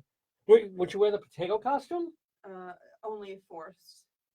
I could force you to wear the potato costume. I'm reading my Twitter feed. All right, read your Twitter feed. Anyway, that's my darling wife, Joyce. Thank you so many folks for tuning in, by the way, this Saturday morning, July 28th, 2018. It is the 661st episode of the Dave's Gone By Facebook program, the stream. I've said that. You can find out more about the program at davesgoneby.com, DAVESGONEBY, davesgoneby.com. Not only do they have photos of the show and information about the show, but virtually every episode that we have ever done, well, going all the way back to October of 2002, count them two, told you I've been doing that a lot, is there. We lost a couple of episodes owing to technical difficulties, but really more than 650 of these have been saved and are listenable. It's free. You can download them. They're podcasts, so they're MP3s. You can put them on your iTunes. Whoa! What? Whoa! Look at my screen. What's going on? Wow, I just got all foggy and weird. What happened there? I think I spat. I think I got my mouth goo on the lens. Oh. Now we have sort of a fog filter. I apologize, folks. Whoa. That's amazing. I actually landed a goober on the camera. What are the odds? Yeah, me. It's like my version of cornholing. Do The you want to spit. clean it? Do you want to do I just did. It's I good. can get you towels in the restroom. No, it actually looks even better now. I clean it. It's much sharper than it was. Good. Yeah, but beware the flying spittle That's a filter. You took that class about filter. of the Jewish broadcasters. Like, Jackie Mason, if he were doing this every 10 minutes, you have to clean off the camera. But no, oh, and welcome to Eileen and John. Yay, John. He tends to tune in every week. I haven't seen Art Paul. I haven't seen some of the other folks who generally tune in and say hi. So come say hi and tell your friends. That's the other thing. Besides the website, davesgoneby.com, do get your friends and neighbors and family to join us on Facebook every Saturday. And remember, it's Radio Dave Lefkowitz is the Facebook page. You know that because you're here. But like us, follow us. Remember that if you have put us first, as opposed to just liking or following us, there's the button where it'll say see first. And that'll make sure that you are alerted. Aha, Dave's going on live, or he just posted something. And I don't go crazy. I'm not one of these people who posts 8 to 20 posts a day on Facebook. Like my whole life is lived on here. It's basically a press release telling you what's on an upcoming show. Maybe I'll forward something I think is funny, cute, or amusing during the week. And then, boom, we go on live on Saturdays. So by all means, like us and get more people to like us. Although I do have a caveat. We actually are at the point where I believe we're less than 200 people away from being full, because Facebook allows us only 5,000 friends, as it were. Well, because Facebook was designed as a college tool for real friends and family. That's a lot. Yeah, but it wasn't supposed to be a commercial enterprise or a thing where, you know, everybody who you wave to on the street, suddenly you want following you and you're now a friend of theirs. It was a personal thing, you know. It was the Facebook for college kids to talk to each other. So now, though, it's great to have this window into hundreds and hundreds of people. Yeah, but I'm only a few dozen away from being full. Whoa. So it's funny, only about 2 years ago, I was on a campaign to get people. 3,000 was your goal, right? Yeah, or 2,000 even. There was a point where I was like, you know, I've got this, not that many people on here. I'm trying to get more, and how do I get more, and begging and. I'm going to run. Okay, but now we're at the point, like, if you want to join the Daverhood, if you want to like and follow us, please do. But be real. Don't be scammy posts or you know, hacked posts or anything like that, or just join to join, because I don't have that much room, yay, for new folks.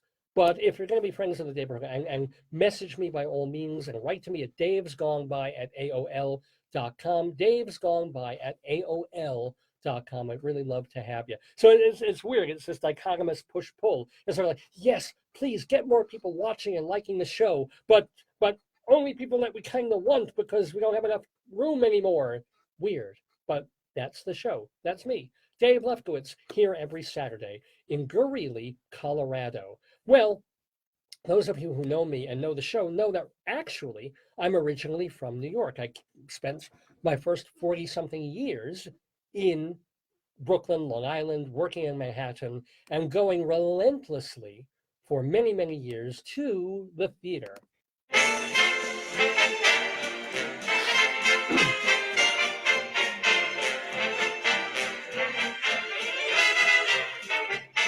Inside Broadway, a look at theater on and off Broadway and beyond. Brought to you by Total Theater and Performing Arts Insider. Curtain going up.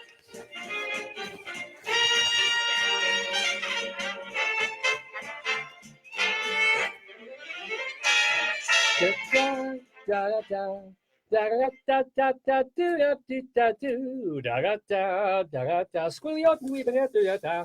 Okay, inside Broadway we go for news of the Rialto, talking about Broadway theater mostly. Although there's some theater here in Colorado, I want to give a shout out to my friend Brian, who has a featured, small but featured role in the musical that they're doing right here at UNC this weekend. It's the Broadway musical Catch Me If You Can, which is based on the book and then the movie about Frank Abagnale, who is this young kid, 20s, who has a zillion careers, and he gets to be a doctor and he gets to be an airplane pilot, and he's never actually properly trained, never gets any certification or degrees in any of these things. He's an amazing but likable scam artist. And so the show and the musical tells of him and the FBI agent who's on his tail and trying to catch him and make him stop before he kills somebody, before he does something really, really wrong.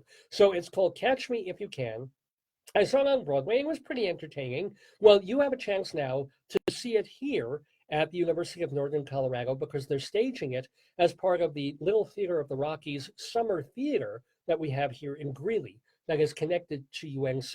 So it's, I believe it's directed by David Grapes, and it's happening tonight, 7:30 p.m., and one more tomorrow afternoon, the matinee, 2 o'clock, both in the big theater, the Langworthy, with all its new nice seats, the Langworthy Theater in Fraser Hall, which is just off 10th Avenue.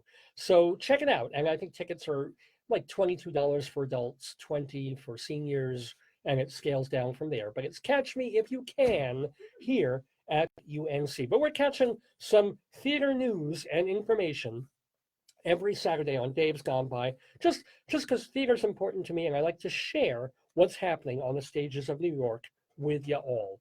Well, this is something that anybody can see. You don't have to go to New York to see it. It doesn't have to be on tour, because they've announced, and we've been waiting for this, that the live version of the old first public theater and then Broadway musical Hair, the classic rock musical, still one of the best rock musicals of all time, Hair, is going to air Sunday, May 19th, almost a year away, 2019. The cool part is that it will be directed by Diane Paulus.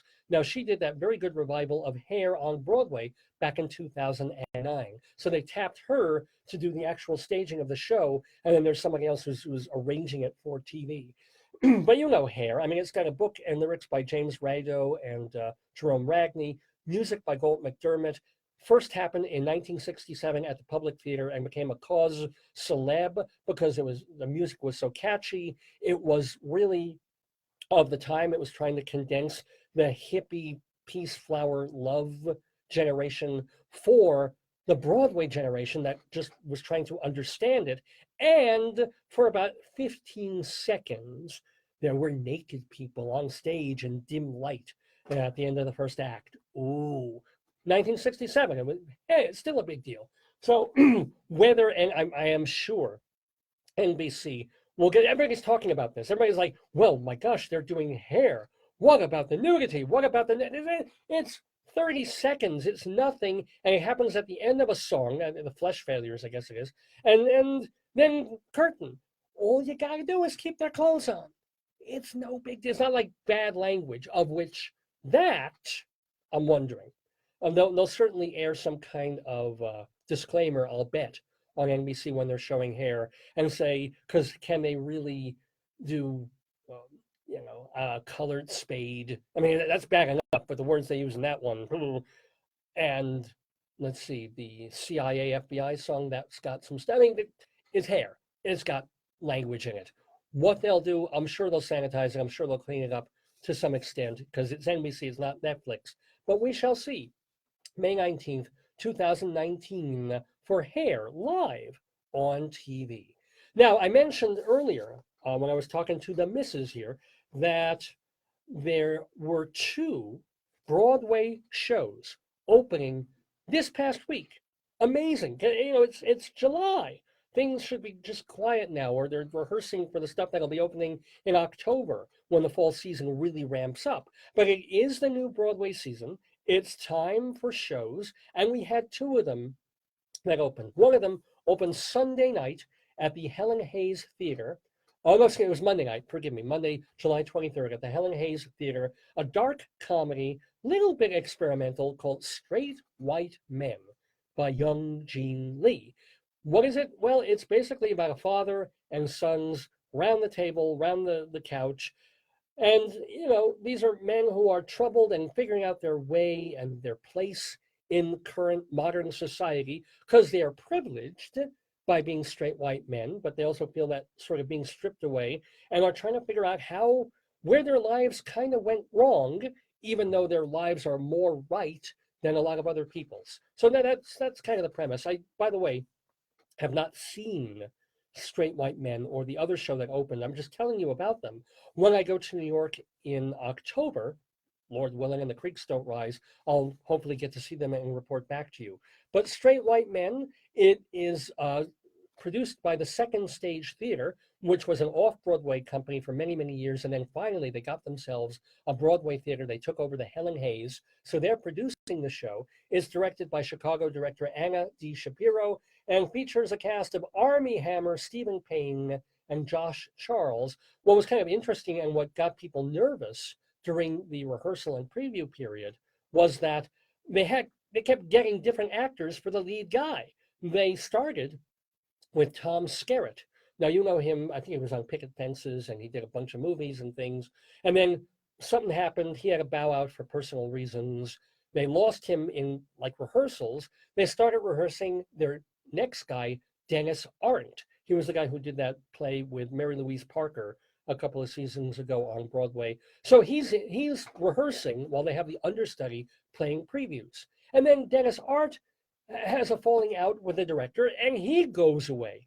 So finally they get Armie Hammer, Stephen Payne, and Josh Charles in there. They're in there. The show opened, but people were worried, gosh, they have all this trouble. How's the show doing? Because if the cast isn't getting along with the director, well, let's see what the critics thought of Straight White Men on Broadway.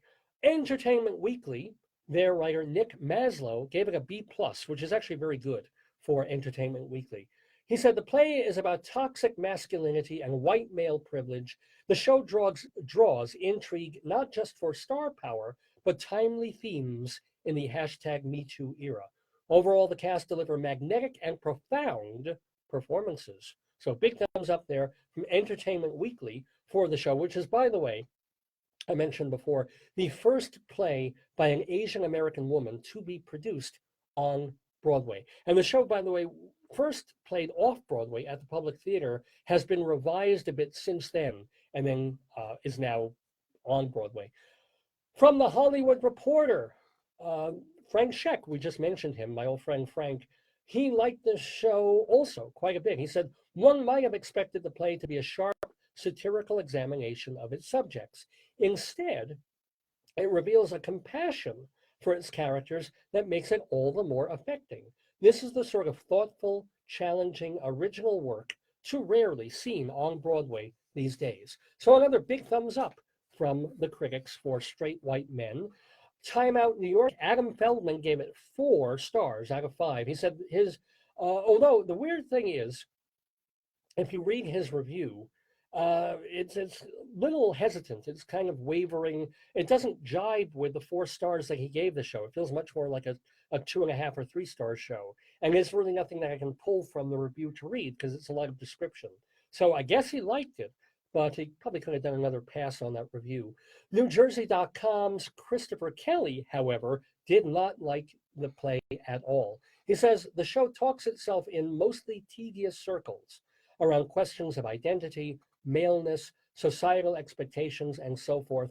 And eventually it feels more like a graduate school seminar than a plausible drama. Like Frank Scheck of the Hollywood Reporter and so many other critics, the one thing that they say is, and it's intentionally done, before the show starts, for like the 10 minutes while they're seating people, and I guess the show probably starts at 8:07, the Jewish Hager clock. Up until then, they blast the music as loud as they can to ear-splitting volume. And then they have a couple of people come out and apologize for it.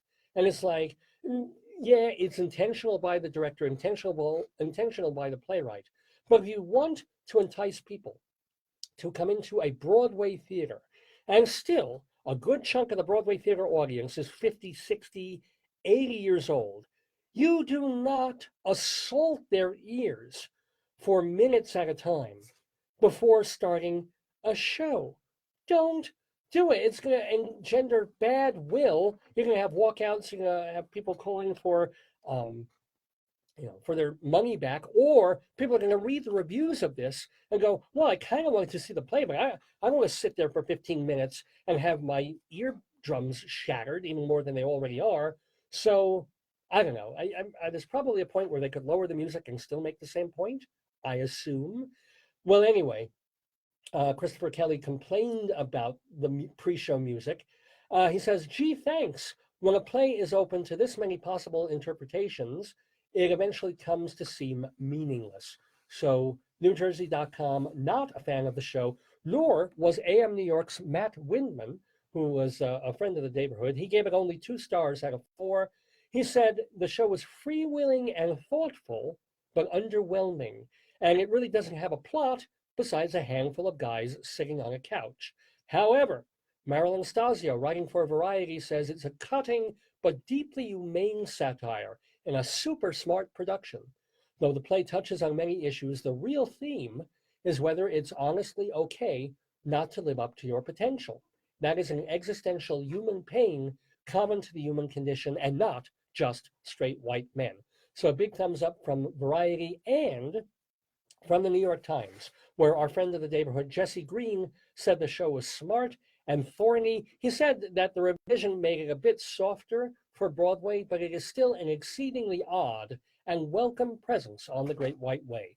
So mostly thumbs up with a couple of big naysayers for straight white men in a limited run at the Helen Hayes Theater on Broadway. Well, speaking of Broadway and the theater, you can find out so much more about the Great White Way. And by the way, hon? Oh, okay, I'm gonna go. Thank you, sweetie. You can find out so much more about the theater David. by Rita. I love you too, hon. And I love this magazine, Performing Arts Insider, the Bible of Broadway, since You also 1944. love cheese too. Oh, we got cheese, yay. What? I said you also love cheese. You love cheese. I don't love cheese that much. Oh, that's true. Maybe I like chocolate. Naked Ladies. Naked Ladies covered in chocolate. I like them both. And I also like Performing Arts Insider, the Bible of Broadway. So this is, if you care about theater, Broadway off and off Broadway, this is the journal that you need to have. Because look what's got in it. Look. First page, a guide to every show currently running on Broadway and then set to open in the weeks and months ahead on Broadway. Then you have a page giving you all the theaters on Broadway and what's running in them and for how long. Then we get to a guide to all the press agents. These are the folks you contact if you want information on all these Broadway shows. Gotta kiss my wife. Hold on. See you later. Love you. baby. Love you too. And give my best to Tones. Okay. And then day by day, chronological listing of all the shows on Broadway, when they're opening, starting previews, closing, off and off Broadway too. What a magazine. And then we've got listing of every single show on Broadway. Here's Aladdin, here's Anastasia, there's Angels in America, and Bang's Visit. And look at all this information. These are all the producers. their addresses, phone numbers, sometimes emails. This is the people also involved, the creators, the designers, the cast, the synopsis, the awards that a show might have won, every single show on Broadway.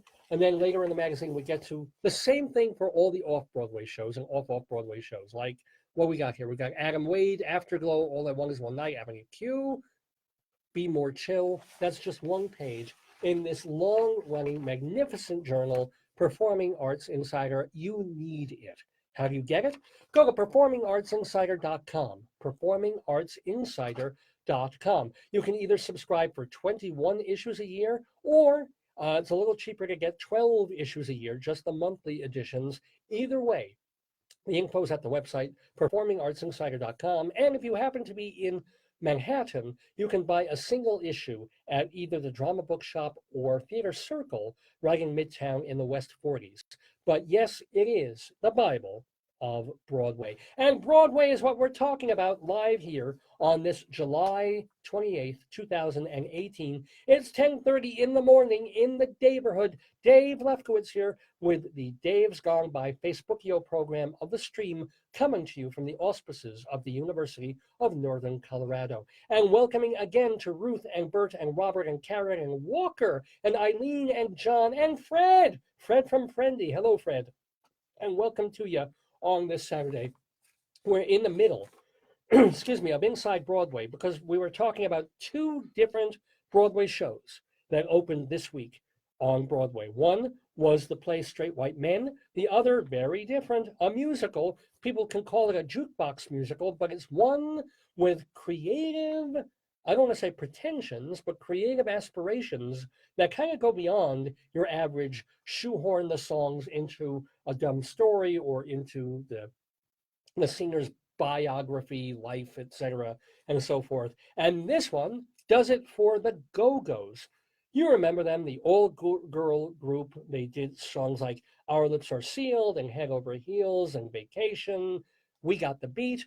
They got the beat now on Broadway. They made a musical using Go-Go songs, and it's called Head Over Heels. It opened at the Hudson Theater on West 44th Street just 2 nights ago. It's got a book by James Magruder and Jeff Whitty. He's the guy who was involved in Avenue Q. And the weird thing is, not only are they taking Go-Go songs, but they're adapting into a story that is based on an old poem by Sir Philip Sidney called Arcadia. Michael Mayr is the director. The cast includes folks like Jeremy Kushner and Rachel York, Taylor Iman Jones. So, and also in the cast, speaking of firsts on Broadway, because we mentioned the first Asian American female play, now we have the first trans actor to originate a Broadway principal role. His name is Peppermint. Peppermint is in the show. So what did the critics feel about it? Were they head over heels for Head Over Heels on Broadway? Deadline.com, Greg Evans, the critic there, did not like the show very much. He said it's Elizabethan farce by way of ye old MTV.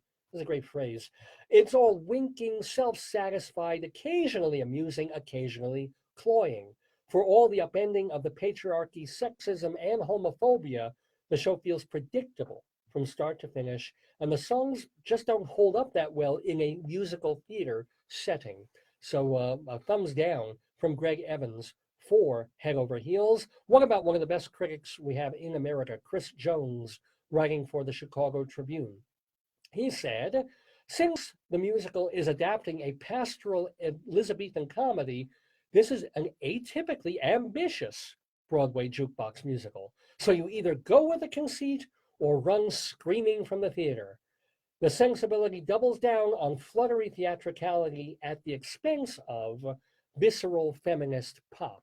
So it's not the show that he really wanted it to be, and therefore he's one of those critics who wanted to run screaming from the theater. So not a happy thumbs up. Not a real slam, though.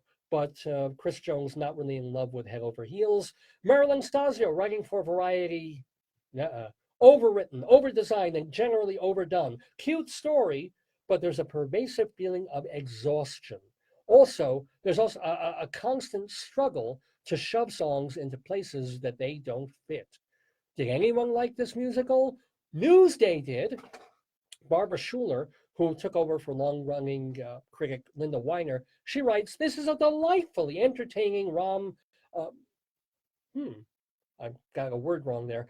Delightfully entertaining show that leaves us in awe of of people capable of dreaming it up. Fabulously athletic choreography by Spencer Liff. So one big thumbs up for Head Over Heels. It's the only one I've seen so far. Our friend Frank Scheck from the Hollywood Report, he's not a friend of the Daverhood, actually. He's never been on the program. I've just known him for 30 years. But Frank Scheck writes, the convoluted storyline is a little more, or is, sorry, little more than an excuse for a series of ribald sight gags and one-liners about sexuality. A little of this silliness goes a very, very long way. You'll either find it uproarious fun or, like me, an utter trial. The performers give their all, but it's all painfully strained. Yikes. Okay? We're talking, by the way, about the Go-Go's based musical Head Over Heels. Johnny Oleksinsky of the New York Post, Johnny Oleksinsky writes, intermission, all I ever wanted. Now, that is a great opening to a review, right?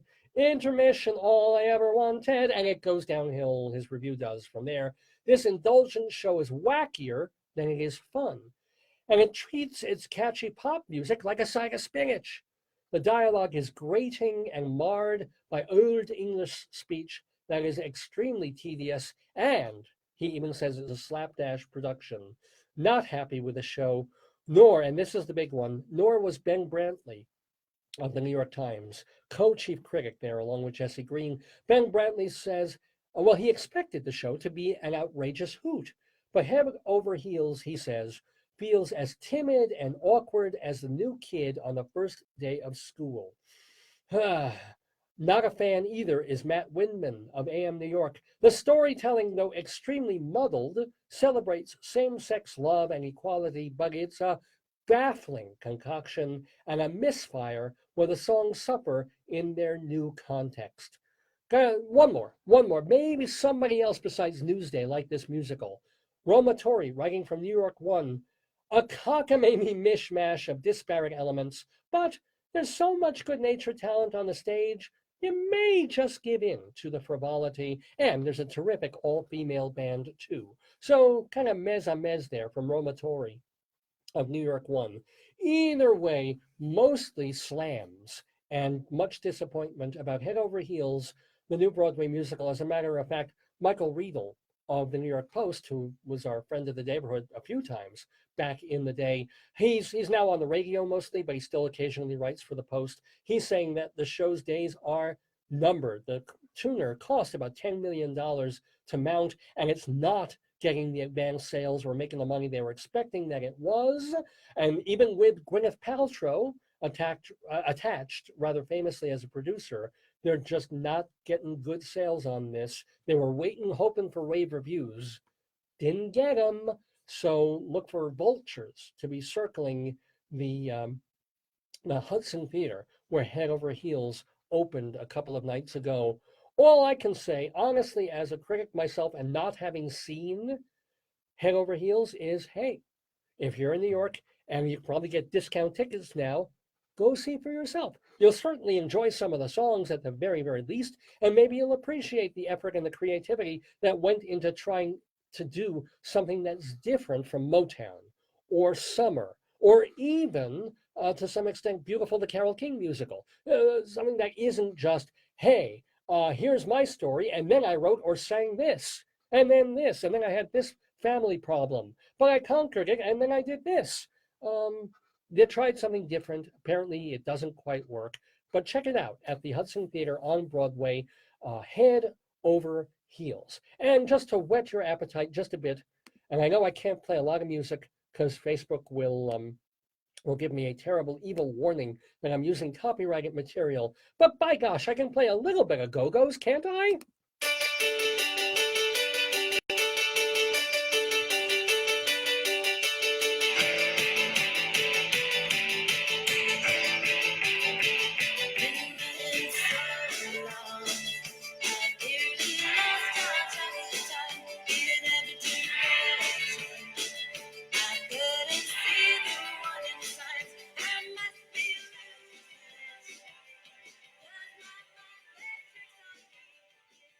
One of their best songs there, the Go-Go's, Head Over Head. I can only play like 29 seconds of any song on this show before the Facebook, ICE patrol goes after me. But isn't that cool? It's great to hear that one again, even though, honestly, I'm more a Bangles man. Always liked them much, much more than the Go-Go's. Just saying.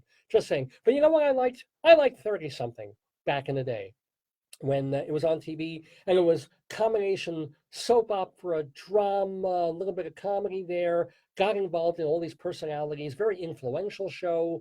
And, it was, I was watching it before I was even 30 and kind of expecting, this is what's going to happen in my life. I'll be dealing with these crises and marriage, etc., career. Didn't really, I had a career for a while.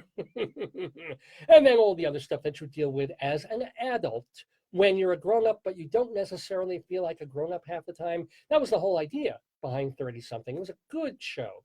And one of the nice things that made it watchable was they had one character, very cute redhead on there, and I always had a thing for redheads, but she was Melissa, the photographer, and she was more of the free spirit, and it was always fun to watch her storyline especially. She was played by an actress named Melanie Mayron, and she was in Car Wash, and she was in Harry and Tonto, and then since those years, she's gone on to do much more directing. She's got a new movie out. It's called Snapshots, which opens wide August 14th. I mean, it's going to be in some cities, but also you can get it just on iTunes, right in your home. Watch the movie right there. Snapshots. It features a terrific performance, by the way, by Piper Laurie. So you're going to want to see it even just for that. And it's getting some really good reviews now on Rotten Tomatoes as well. So we're going to have in the Daverhood with us, talking to the one, the only Rabbi Saul Solomon, Melanie Mayron. Keep it right here on Dave's Gone By. You may remember me from 30-something. I played Melissa. I hope you guys can check out my new film, Snapshots, that I directed. And I'm talking with Rabbi Saul Solomon on Dave's Gone By. Oh, shalom, my friends. This is your old pal, Rabbi Saul Solomon. Delighted to be with you once again in the Daverhood. And today, we're talking with an actress and a director, someone who's worked with some greats in the business, and somebody, of course, you all remember from the TV show 30-something many years ago. She played Melissa, the photographer, and now she's done movies too. In fact, she has a new movie opening on August 14th. It's called Snapshots. Ooh, and it has a lesbian love story. So I'm excited already. Please welcome to the Daverhood, the one, the only, the Jewish Melanie Mayron. Shalom, Melanie. Shalom, Rabbi Saul. How are you today? Oh, my back is out and I've got prostate trouble, but otherwise, not so bad. How about you? Very good, very good. Oh, good. Oh, good. Well, you're excited about the movie, I'm sure. I'm very excited about it. I just came back from showing it in Israel. Oh! I know. I have to say, I was checking your Facebook page, and you were posting videos from Eretz Yisrael. So, did you have any good, fun times in Jerusalem and Israel? I did. I had some great times. My great-grandparents, they were one of the 66 families that founded Tel Aviv. My father's from there, so it was a really, really great trip. I've been there a lot, but I hadn't been in 15 years, so it was terrific. Was this your first trip to Eretz Yisrael? No. I spent a third and fourth grade there. I've been there many times because my grandparents had been there. My father's from there. So I've been back and forth to Israel a lot, but I haven't been in the last 15 years. So is it different? What's new over there? Well, I don't know when the last time you've been to Tel Aviv. It's like Miami Beach of Europe. It was fantastic. Like a little New York. It was amazing. Oh, yay. Oh, yeah. See, we took sand and we turned it into a paradise. That's what we do. But let me ask you, is it true? I think Wikipedia says that your family name was really Mizrahi and it got changed at some point? Well, I guess my great-grandparents' name was. That's what it says on the monument. But the family over there, it's all Mayron. Oh, so it wasn't a recent thing. It wasn't like 1900. It suddenly changed. It might have changed at that point. Well, let me ask, what is your Hebrew name? What's Melanie in Jewish? Malka. Malka. Oh, what a lovely name. So were you bat mitzvahed, or your parents didn't do that sort of thing? Of course I was. Well, that's more of an American thing. It's not necessarily, of course. I mean, bar mitzvahs for sure. But was it meaningful to you? Or was it just a party? Yes, very much so. Because? Well, because my father fought in the war in 1948. He was a medic in the Army and the 1st Air Force that Israel had. He fought to make Palestine a state of Israel. So I always had real close roots to it just because he was from there, and my grandparents and all my aunts and uncles and cousins, everybody was there. So there was a big family attachment. Oh, well, Mazel, I mean, it's so wonderful to hear people talking about Israel in this day of age in a happy, positive way. Because I'm always feeling, I'm a strong Zionist. If you've ever heard my stuff, which I guess you haven't, but maybe someday you will. Anyway, so did you know, at what point did you know that the arts were for you? I saw Midsummer Night's Dream in 8th grade. Our class, I grew up in suburban Philadelphia, and our junior high class took a trip to Stratford, Connecticut to see the American Shakespeare Festival. And we were studying Midsummer Night's Dream, and I saw the play by these professional actors. Cyril Richard was in it. Whoa! And I was just knocked out. And I remember on the bus ride back, I memorized Puck's last speech from Midsummer Night's Dream, and I just said, I'm going to be an actor.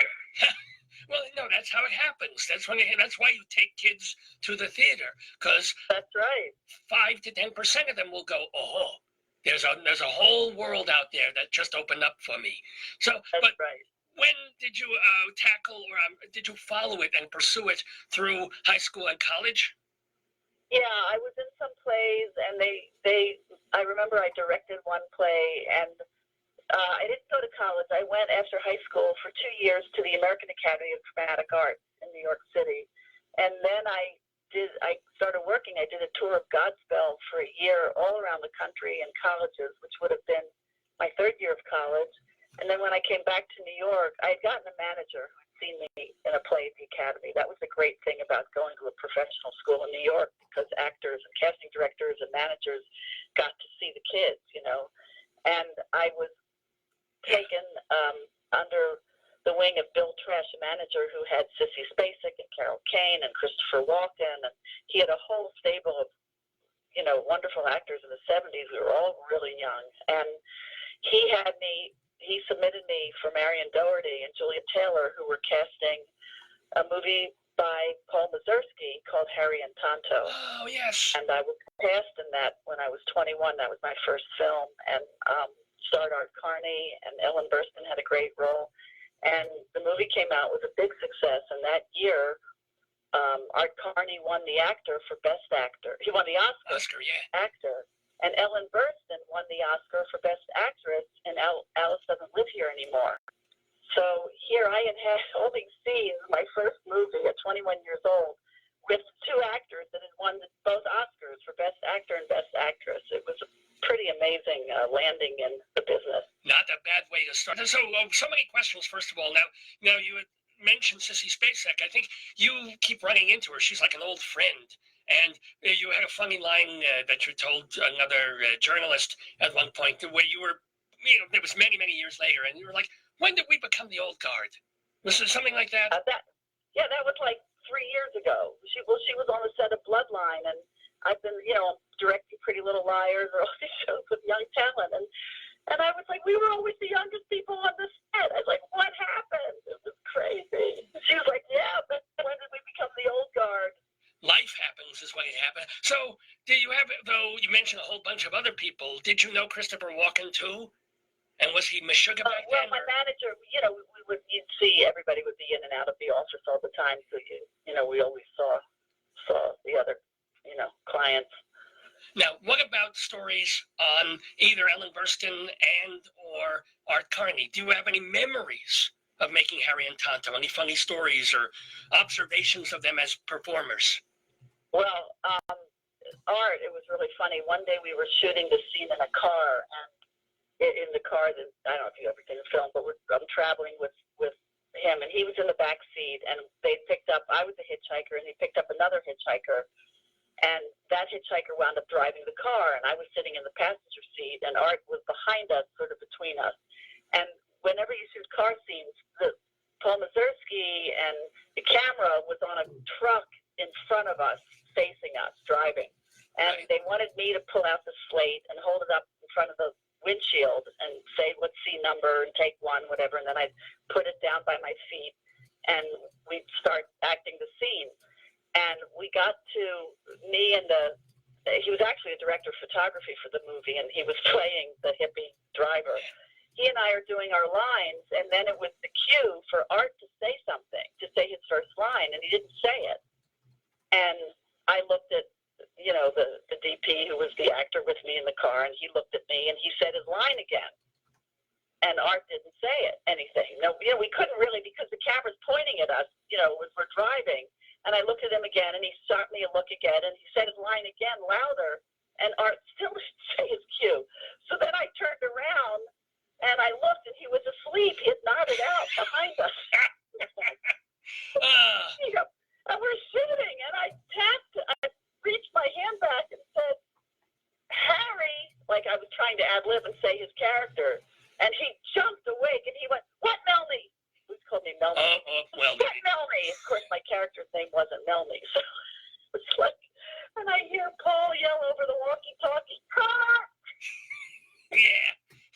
That's, that's the blooper reel right there. Yeah. Somewhere that's on a cutting room floor somewhere. Yeah, exactly. But it still was, as you said, an amazing way to make your entry into movies. You did some other, I mentioned Sissy Spacek. You worked with her and Jack Lemmon on, I think, a very underrated film by Costa Gavras called Missing. Do you have any Lemmon memories? Well, yeah, Jack was just really, really incredible to work with. He and Sissy, we were in Mexico City for 11 weeks. Costa Gavras was the director who did Z.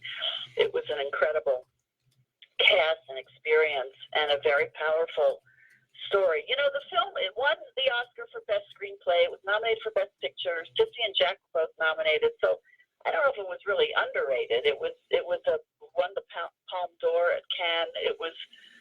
When it came out, it was a pretty big splash and very political. In fact, it was the only movie ever where, when the movie came out, the CIA denied what had happened. And then years later, probably from where we are now, maybe 5 or 6 years ago, there was an article on the bottom left hand of the front page of the New York Times, and it came out and said the CIA acknowledged that everything in the movie Missing had happened. It was really wild because they denied it when it came out in 1982, and all these years later, isn't that wild? They said that it was true. Wait till you read the Times 20 years from now about Russian collusion. I'm kidding.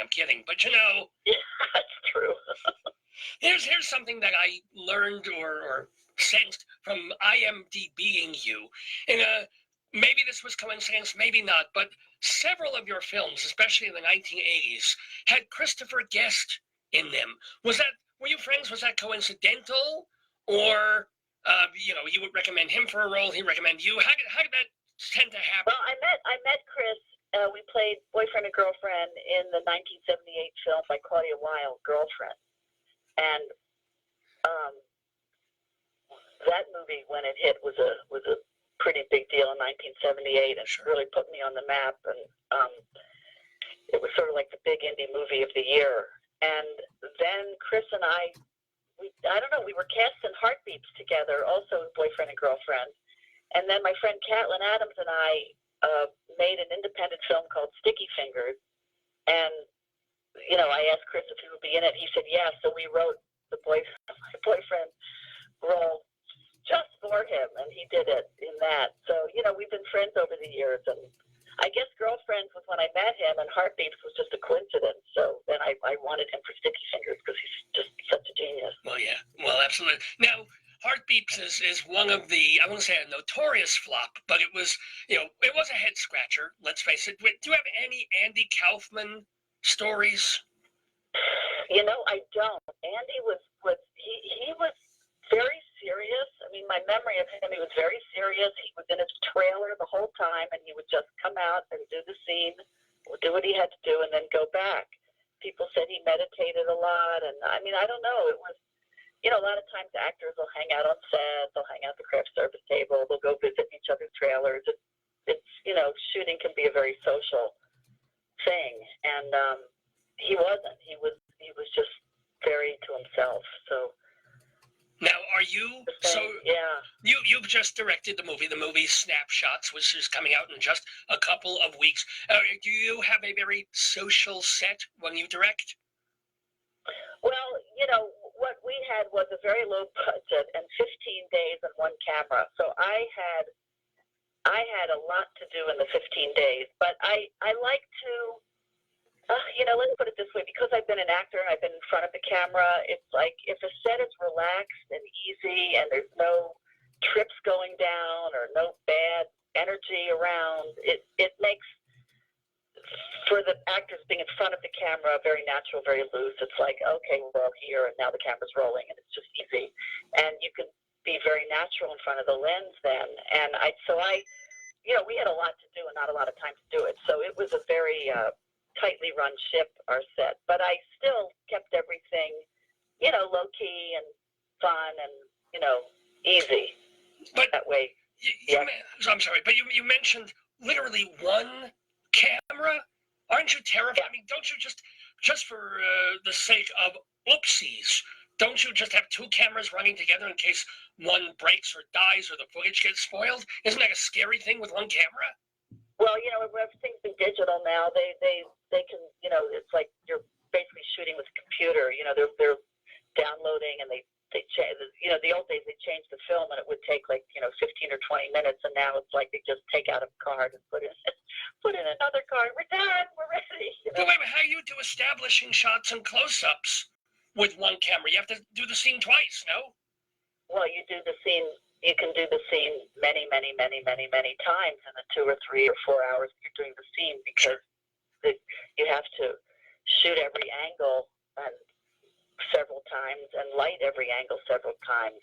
So that's true, yeah. Shooting a scene takes hours, so it's always done many times. But in television, and I know in film now, when you have more of a budget, they'll use 2 cameras and sometimes 3 cameras so they can get 2 or 3 camera angles done at once. Right. The problem when you don't have that much money, you know, you've got a crew around the camera. You've got the focus puller, you've got the operator, you've got the camera loader, you've got at least 3 people. So if you don't have the money to pay for another 3 people plus camera rental, you see what I'm saying? It adds up. Okay, I get the reasoning. In fact, our director of photography was our operator, and usually the director of photography stays and looks at the monitor and tweaks all the color, and there's a camera operator there, but he was doing both. So it was a bare bones production, but it looks like a big movie. Yeah, that's the thing. It is a very pretty movie to look at. It doesn't look like quote unquote television. It looks like a lovely film. You know, and location is part of it. You shot in this lake house. Where was it shot? Well, we shot in Encino, California, and Lake Agora Hills, California, which is about an hour outside of LA, and then we did a lot of lake establishing shots in the Ozarks. So explain to Table Rock Lake, I think. I'm sorry, but explain to the folks what Snapshots is about. It's a love story, but not your typical boy meets girl or even typical girl meets girl love story. Well, it's not. You know, I heard you said it was a lesbian story, and it really isn't. The movie is about a grandmother, her adopted daughter, and the adopted daughter's daughter, who spend a weekend every summer at the grandmother's lake house. So the daughter and the granddaughter go up to visit their grandmother for a weekend, and they do it every summer. So basically, the movie is Friday, Saturday, Sunday, and Monday morning at the grandmother's lake house outside of St. Louis. And so it's sort of what happens during the weekend. The granddaughter had found, when they were moving out of the mother's house, a box that had belonged to the grandmother, and in it was an old camera. And she was going to get film and give it to the grandmother as a surprise when they went up there, but turned out there was film in the camera from like 40, 50 years ago. And she got it developed and didn't look at it, but they give the roll of snapshots to the grandmother, which is why the movie's called Snapshots. And what happens is the grandmother looks at the photos and flashes back to the years between 1960 and 1964 when she became best friends with this woman Louise and her husband Z. When Rose, the grandmother, played by Piper Laurie, they become best friends with this couple, Louise and her husband Z. And it's about the memory of that, and there's a different kind of love story there. Okay, I mean, you can say different kind of love story. I stress this because I want men to see this movie too. You know, it's not just for women. And if men do go, I will promise you there is a love scene. There is girl on girl and nudity too. So you will enjoy it, guys, even though there's touching, hanky stuff. Guys love the movie. I'm sure they do. Well, I mean, it's got quite I mean, Piper Laurie, she's wonderful, by the way, in the film. You've also got Brooke Adams and the lead actresses Sharon Collis and Emily Goss. What were you looking for in casting snapshots? Well, I wanted somebody like Piper for the grandmother. It was important to me that we get an older actress that, people know and had done a lot. And Brooke was a dear friend, and Brooke's done so much in films. And she played Sissy Spacek's daughter, Skylar Fisk's mother, in The Babysitter's Club, the first movie I directed. And Brooke and I were in the movie Car Wash together back in 1975. So we have a long friendship. We were even in 30-something together. So I love Brooke. And then Allison Baldoni who played Emily Baldoni, who plays Allison, the granddaughter. She's the wife of Justin Baldoni, one of the stars in Jane the Virgin. And You've directed Emily over the years. Yeah. And thought she would just be terrific in the part. And then Max Adler, who plays Joe, Rose's husband, back in the 60s, he was the gay football player, the homophobic football player in Glee the first year. Oh, okay. Wow. I had directed him in Switched at Birth. There was a couple shows about college rape, and he was in that. He was terrific. So I got Max, and then to play Z, Louise's husband, was Brett Dyer, who was the other love interest in Jane the Virgin, and he came back in the shocking finale this spring. So Brett is one of the stars of Jane the Virgin. So I wanted just everybody to be sort of known. Emily Goss, for Louise, she starred in the movie The House on Pine Street, and she's just a bombshell. I mean, I just thought Louise has to be somebody that men or women would just be like, oh my God, who is this person? And just knock the socks off of you. And Louise is a bold, modern woman, in 1960. She'd gone to Smith, and she was just a woman wanting a degree and artsy. And Shannon Collis had been acting since she was young and had sort of not been acting for a while, but I just thought she looked a lot like Piper Young, and she came in for an audition, and she was just incredible. She was like really the only person we saw a few people, but she was just incredible, and I was like, she's it. We've got to hire her. Now, the story, was that based on the screenwriters, something true that happened to her or her grandma, or was it? Our producer, Jan Karan, this was actually the story of her mother. Her mother at 94 was ill and apparently dying, and said suddenly, Louise is here. And I don't know if Jan was the only one in the room or whatever, but she looked around because there wasn't anybody named Louise there, and she said, who's Louise? And her mother said, the love of my life. Whoa. And Jan, knew that her mother had been married for 50 years, so she didn't, to her dad, so she didn't know where that was coming from.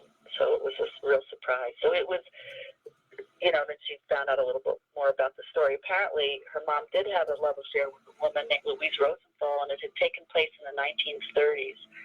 But she felt for this movie, not being a period piece on both ends, that she would move it up. And actually, the choice of making it in the early 60s was good, because in the 30s, everybody did everything. And in the, after World War II, the world was much more conservative and repressed. So it seemed like a better time to tell the story.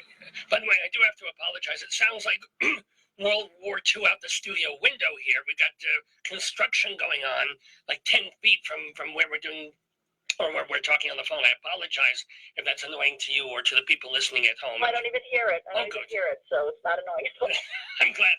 We are talking talking with the delightful Melanie Mayron, the director of Snapshots. We also want to go, now, you're talking about life and love. At what point did you know that you liked women over men?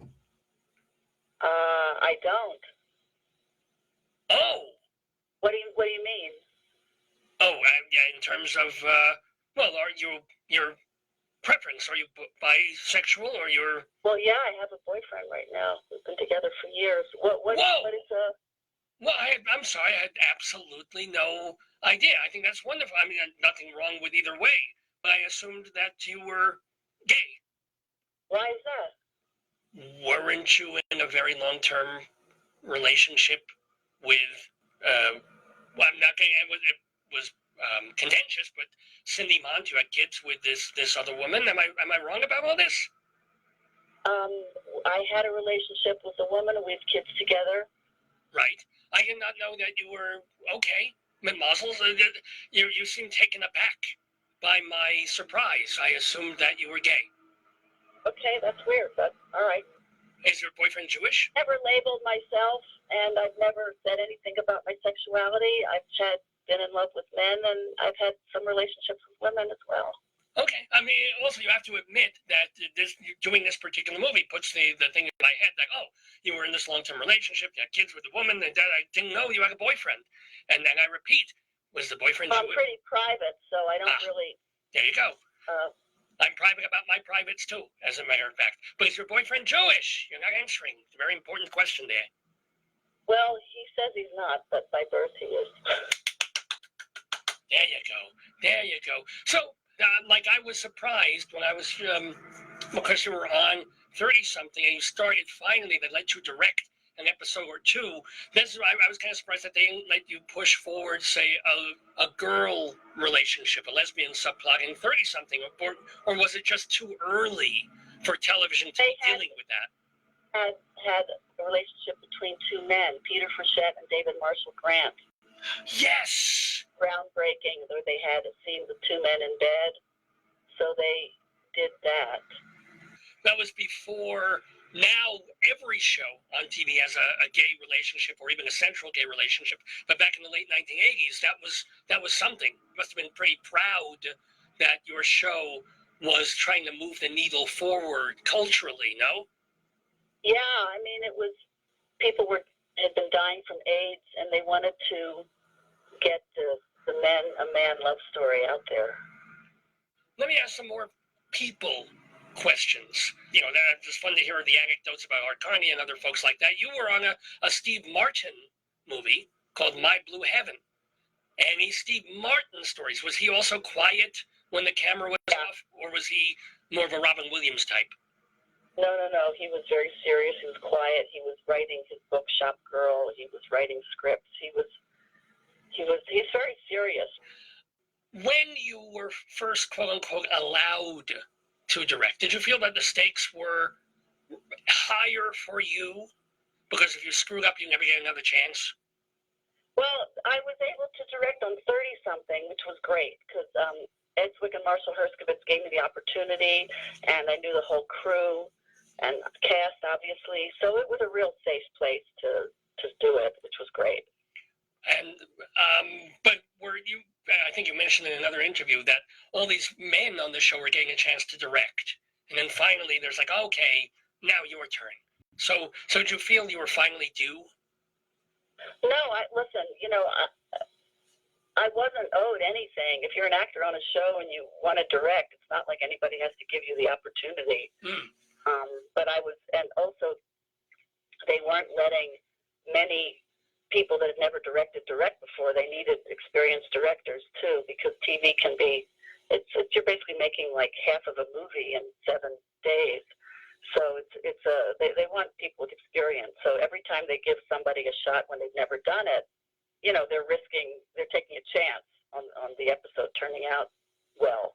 So when you were acting on the show for a few seasons, and then you stepped behind the camera, what was surprisingly easy about it, and what was like, oh, I didn't expect this? What became exponentially more difficult that you never gave directors credit for? Well, I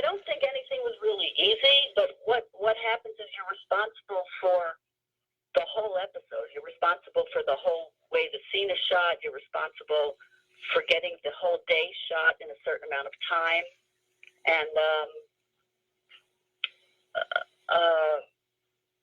you know, it's just a lot of responsibility. As an actor, you just worry about the scene you're shooting, and you have the lines and, you know, your motivations or whatever. But as a director, you're really responsible. You've got the creative side in terms of the camera work and dealing with the actors and what you want out of the actors. But you also have the business end, which is you can't go over. You have to get all the scenes shot in the amount of hours you have for that day. You know what I mean? You can't drop a scene. So it's like a beat the clock thing too.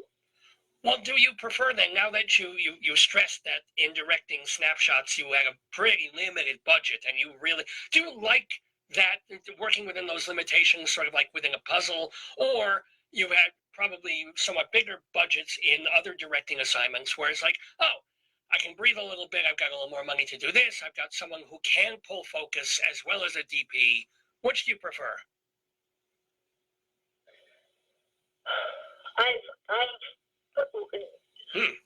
You mean what do I prefer in terms of having more money or having less money? Yeah.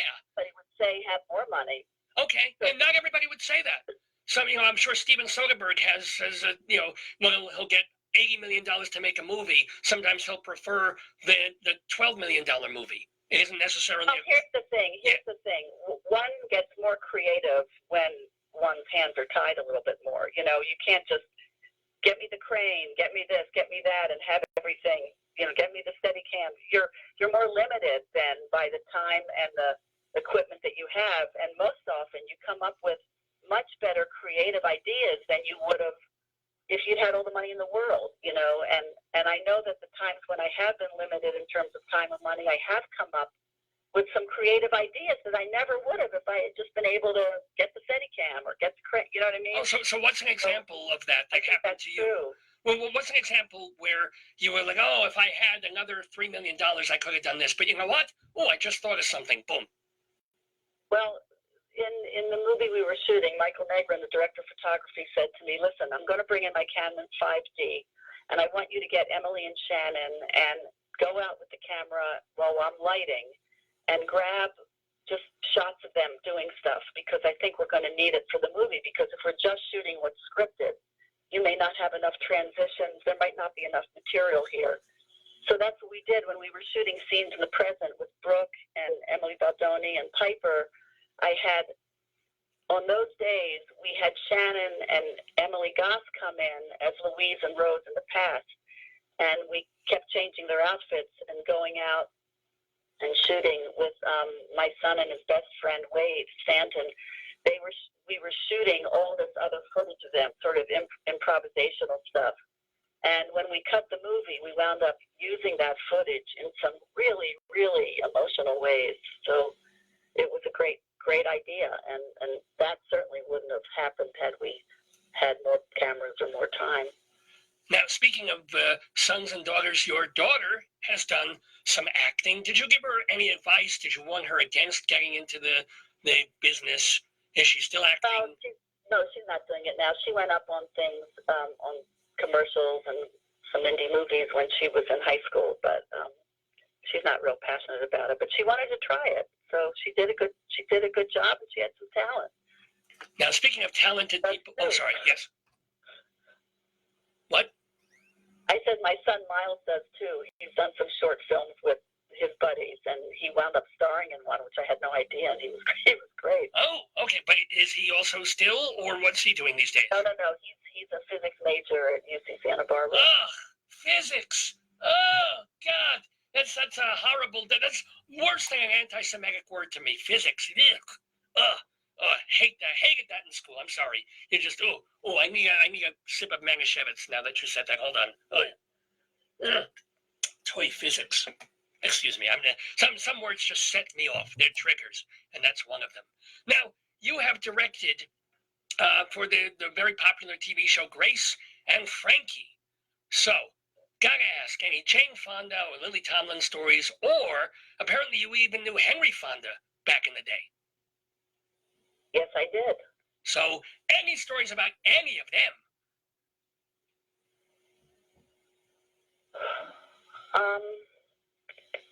Well, I don't. What? everybody's real professional. They're on set. They know their lines. They're Oh yeah, no, I'm not looking for you to trash them. I'm saying like funny stories, nostalgic memories of Henry Fonda, funny things that Lily Tomlin said or did on the set, that kind of thing.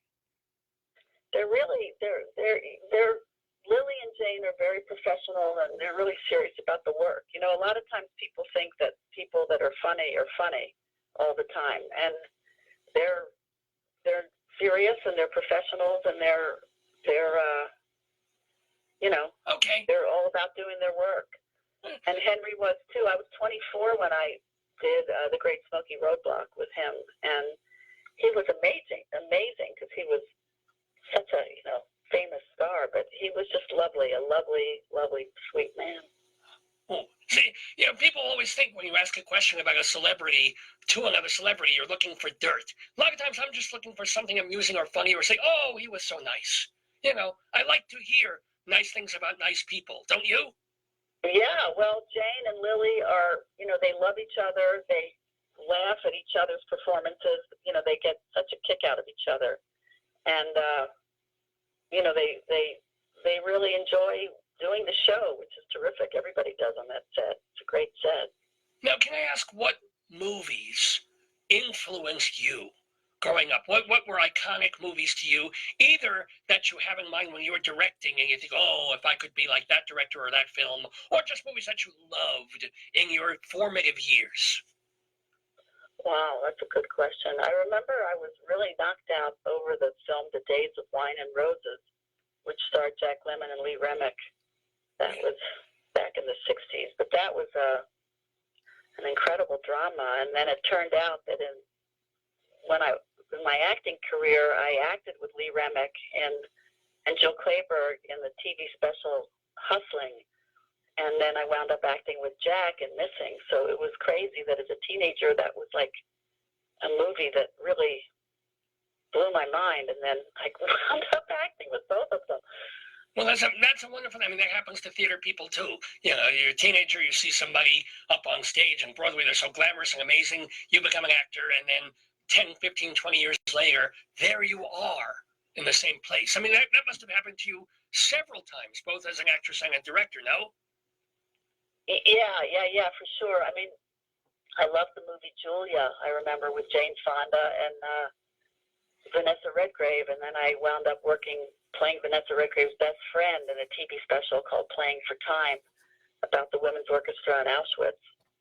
Yeah, I remember. It was sort of her penance for that Zionist hoodlum remark, I think.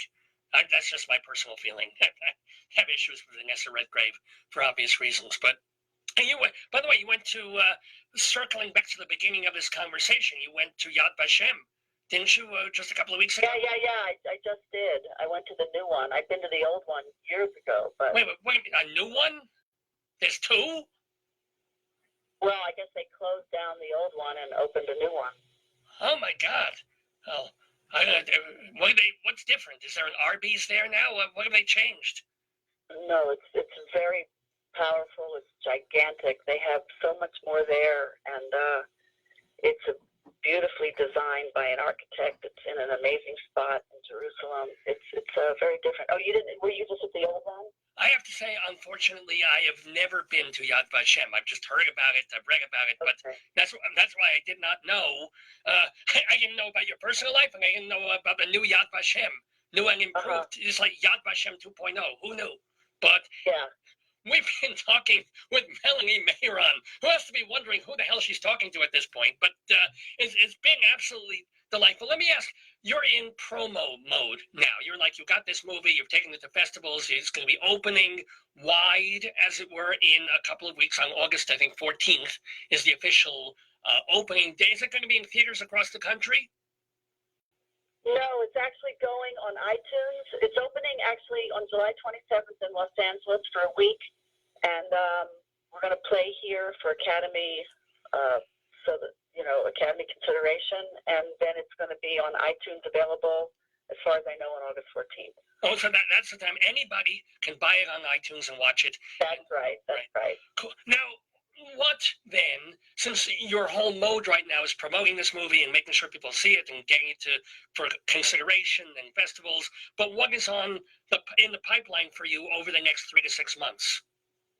I've got 3 more episodes of the last season of Jane the Virgin to direct, and I've also been acting in that show, playing Professor Donaldson opposite Gina Rodriguez. And then I am doing an episode. I did an episode of Reverie on NBC that's going to be on next week. But I'm going to do an episode of Charmed, a reboot of the old show, and an episode of Dynasty, and an episode of a new show on NBC called An Enemy Within, a spy show. So I've got 6 out of directing jobs coming up. Well, let me ask you. I mean, here it is. You come into a show. You do 1 or 2 episodes during the season. How much preparation do you get to do before you have to walk on the set with a script in your hand and start calling where the cameras go and telling the actors what to do? Well, if the show's been running, it's best to have watched all the episodes. And if it hasn't been running and it's new, like with Reverie, when I did it last year, or SEAL Team, I did a SEAL Team last season, you want to watch the episodes that are cut together that have already been shot, just so you can see what style they're shooting and what they like. And then, you've got 7 days to prepare your episode, which is casting and picking locations, and then you go on the set and you direct. Oh my God! I mean, are those 24-hour days almost in the lead up to shooting? No.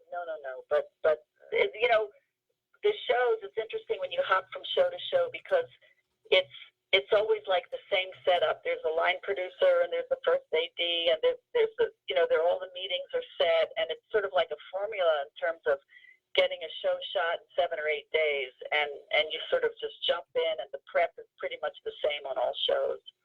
Well, which is helpful, because really helpful. Yeah, because otherwise, if it was Terra Nova each time, you'd be like pulling your hair out. You wouldn't know where to start. So yeah. That's cool. Now, one other question: we're living in very interesting. what's the curse? You live in interesting times, politically and socially, and everything else. Where are you in terms of? I mean, I'm sure you're kind of left politically, but are you very political overtly? Do you march? Do you give speeches? Do you donate? Where are you on that? Well, I when 30-something was on, I used to do a lot of political. I spoke at a lot of political rallies. People knew who I was, so it was. I took the opportunity to do that. I was a Hillary supporter, and I've done work on her campaign, and I'd gone to the Women's March. So I've done what I can and contribute when I can. Do you have anybody in mind for 2020? Or is it too early? No. Oh, sorry? I said, no, I don't. Yeah, we're wondering. We're waiting. I think they're waiting for the midterms to finally, for Perez to say, okay, here's the slate so far. Yeah. We'll see. And what about, I interview a lot of women on this program. We're in the #MeToo decade. And I give them the opportunity. I say, is there anybody that you want to call out? Was there any incident or thing that happened to you where you want to say, hey, this happened to me. I wish I treated it differently back in the day, but then I had to keep quiet. No, I never had anything. Oh, thank God.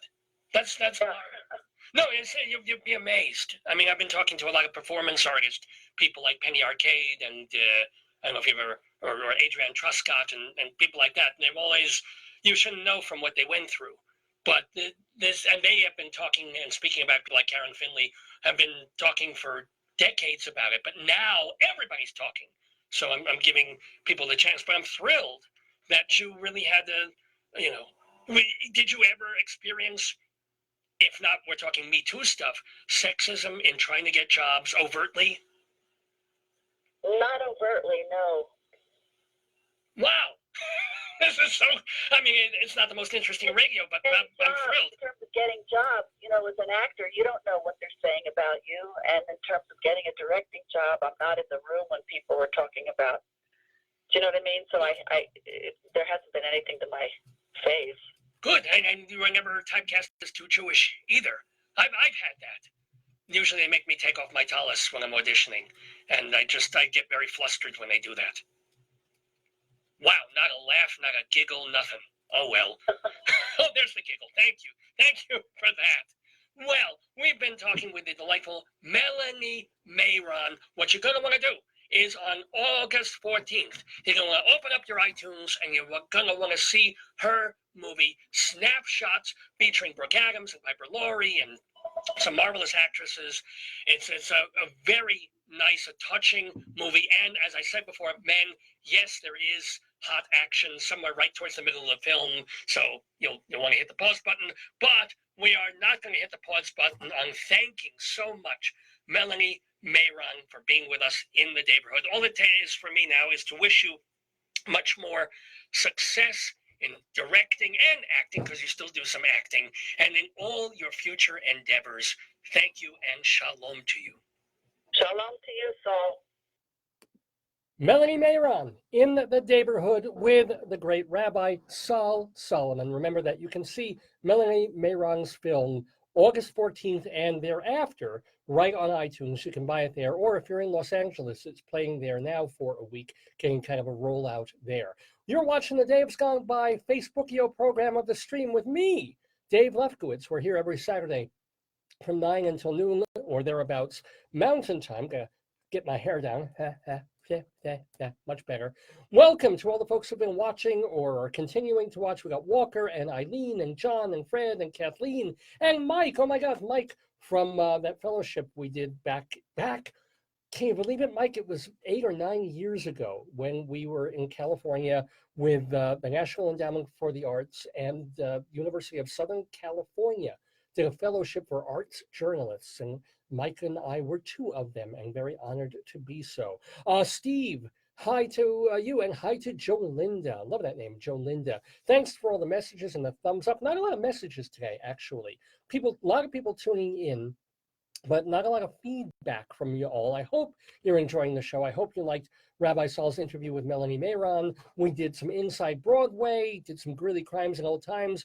Is there anything left to do in this episode of the Dave's Gone By show? Are we kind of done? Of course we're not done. We've got so much more. We've got a Saturday segue of songs in the news. We've got the penultimate installment of A Cow for Hansel.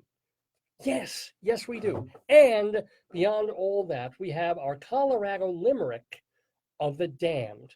We do this every week, and we start it just like this. You're the poetry man. A limerick is a comic verse of 5 lines, in which lines 1, 2, and 5 will end with words that rhyme. And likewise, verses 3 and 4 also end with words that rhyme. So this is a limerick. Rocky Mountain.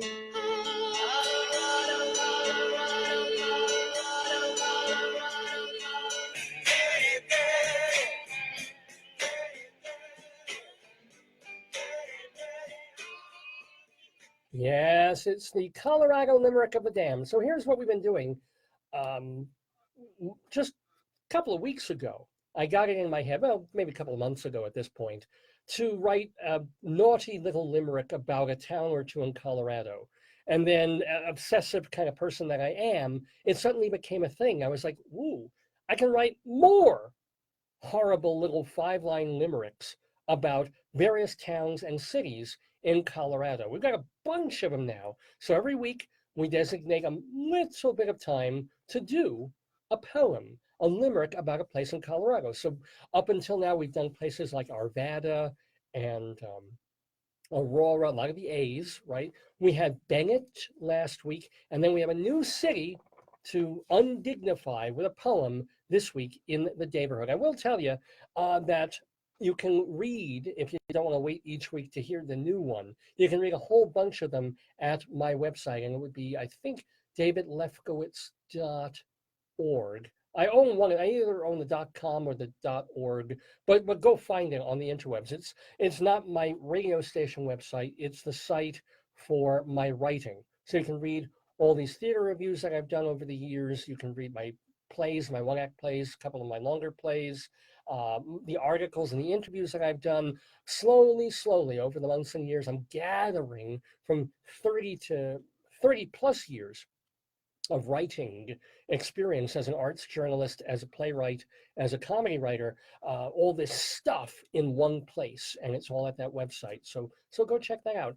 Anyway, so I posted bunches of those poems on there. So if you don't want the surprise of hearing a new one every week, you can kind of binge and gorge on them at that site. But I kind of like every week just pulling one out, as it were, and doing a Colorado Limerick of the Damned. And today's Limerick, this one gave me fits. This one, I wanted to do it weeks ago. I was like, I can't think of anything.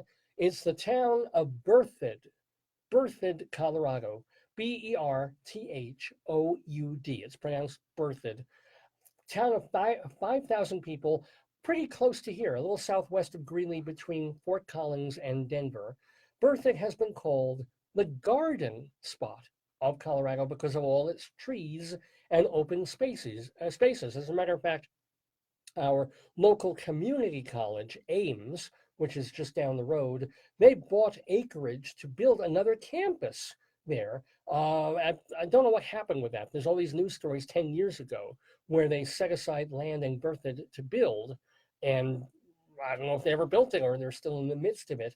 At the moment, they're still in Greeley, and they have some other campuses elsewhere in Loveland, Windsor, and, get ready to say this with me, Fort Lupton. Yes, my favorite place in the universe, Fort Lupton. Please say Fort Lupton with me before we move on. This is my Mr. Rogers moment. Lupton. Lupton. One more time. Lupton. But anyway, that's all I really know about Berthoud, which, let's face it, is a lot better than Bennett last week. Bennett had these lunatics coming out of there in their history. If you go to the wiki page on Bennett, Colorado, you get like a sociopath there. You get these parents who were worried about teachers showing kids a passage of an opera in school. Crazy place. Berthoud, however, is a garden spot. Trees, open spaces, mountains in the background, of course, because it's Colorado. And so our Colorado Limerick of the Damned today is dedicated to Berthoud. There's a casket in a graveyard in Berthoud, and I asked two young men to unearth it. For inside that chest lay the girl I loved best. Wasn't easy to fuck her, but worth it. Yes, ladies and gentlemen, that is our Colorado Limerick of the Damned for this week.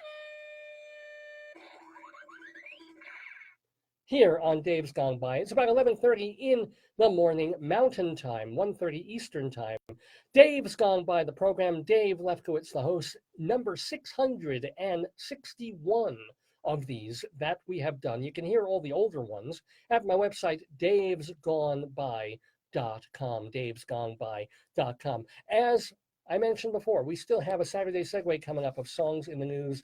But before we get to that, I know, you've been sitting on tenterhooks waiting for the penultimate episode of A Cow for Hansel. This book that I knew nothing about and that I found in a bin when I was getting my brake pads redone on our Subaru, and was there amidst newspapers and Dr. Seuss books.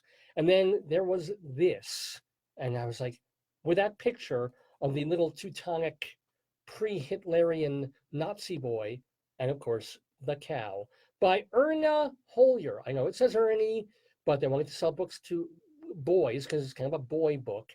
So they called her Ernie Holyer back in the day, back in 1967, when this book was published by Review and Herald Publishing Association.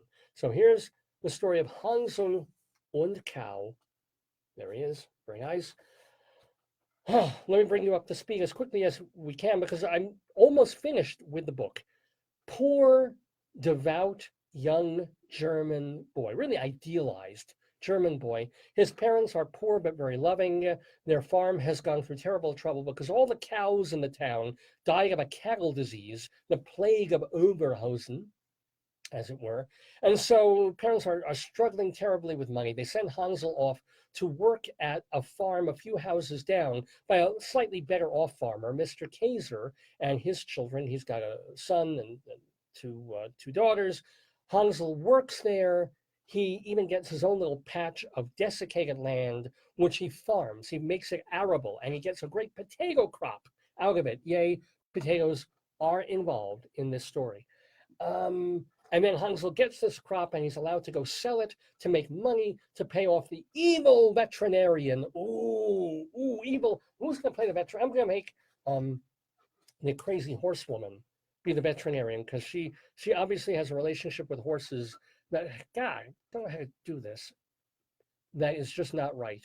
There we go. So she will be the evil veterinarian who Hans's family owes a lot of money to him, and he's just being really like, you owe me now, you have to pay me now. If not, I will take you to court, and you will lose your farm, because the family has no money to pay the other expenses. Hans thought the potatoes would pay him off, but they weren't enough or they weren't even enough for him to buy a new cow. He could just buy a little calf that won't be useful until 2 more years when it's old enough. But anyway, all that's now hitting the family. They're in big, big trouble. They're going to lose the farm and be forced to move to the big city.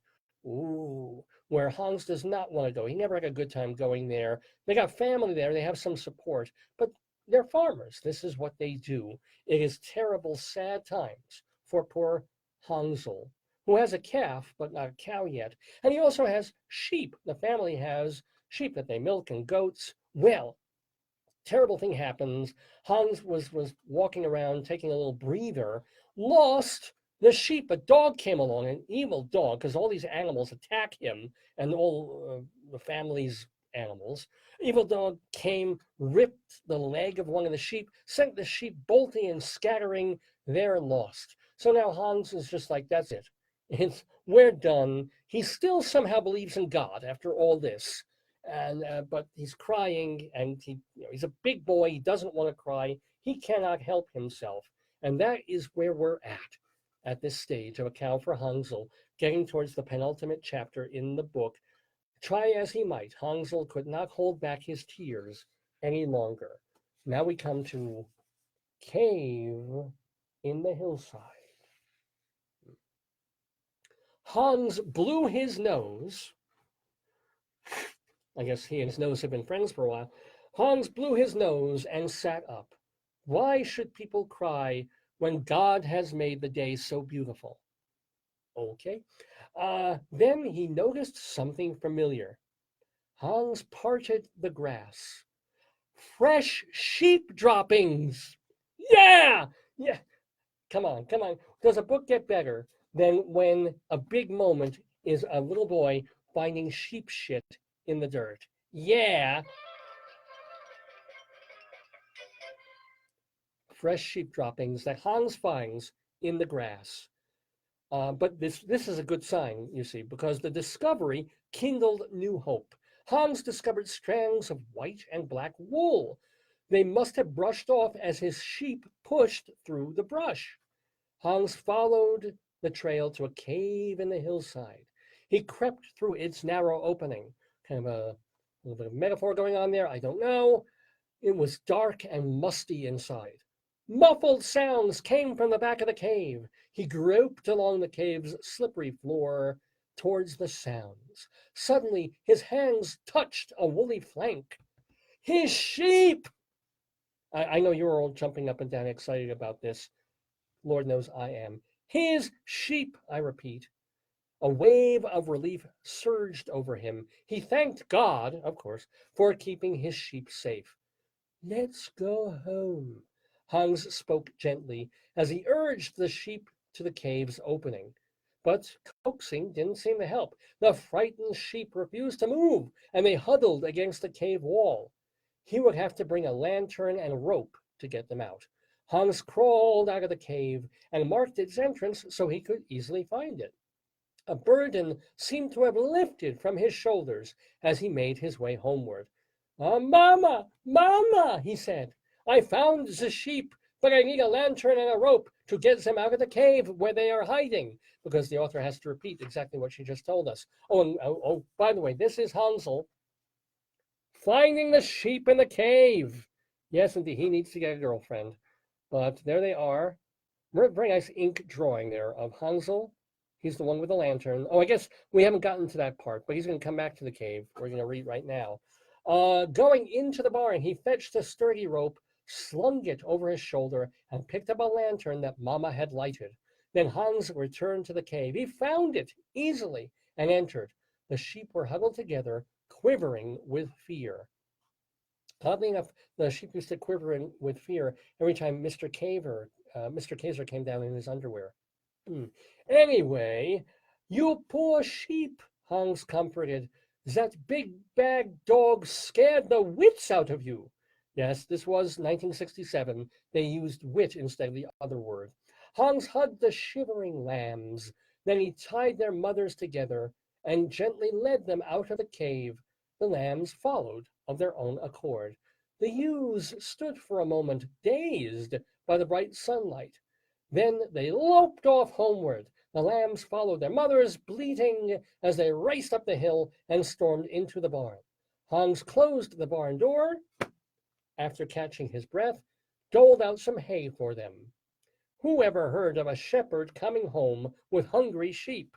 I don't quite understand. I get it, because when you go out to graze with the sheep, that's when they eat, I think. Whatever. Anyway, he tossed more hay to the famished animals, then went to the house to do his homework. Because Hans, aside from having to deal with all these animals and farming, he's also in school half the time. Do you want to come into town with me, Hans? Papa's call awakened Hans on the last day of October. I got permission from your teacher, so you can go with me if you like. What? To town and no school? I'll be ready in a minute. See, Hans, not a big fan of school. Hans leapt out of bed and pushed out the shutters. Thick fog blanketed the ground. Snow would fall any day now. Hans hurried into his warm clothes and joined his parents at the breakfast table. Let's have the Grand Knish playing Hans's dad. Here's the Grand Knish. Okay. So Hans's father says, "How about some hot milk, Hansel?" Papa encouraged. "No, thank you," said Hans, passing up the hated goat's milk. Hans is always waiting for cow milk, not goat's milk. Our boy, oh, here comes Mama. Mama is going to be played by Mrs. Bakbagak.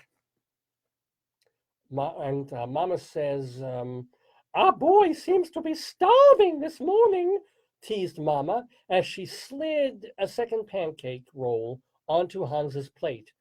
"This may have to last you until you get back from Weilheim," she smiled. Hans had almost forgotten that tomorrow was the first day of November, the day the veterinarian's bill was due. Until they arrived in town. What?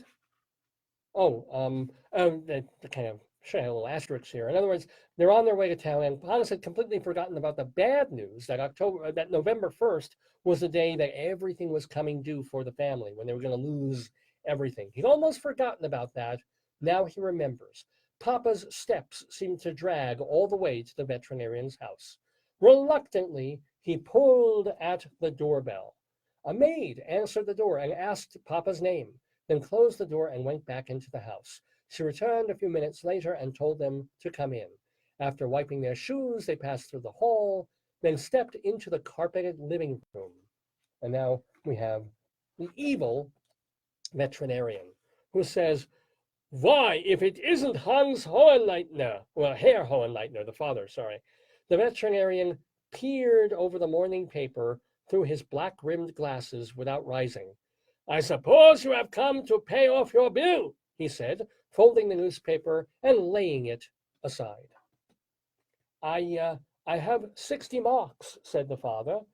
"It's all I could save up.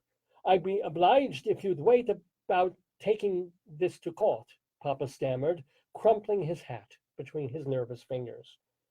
"This is not enough," says the veterinarian.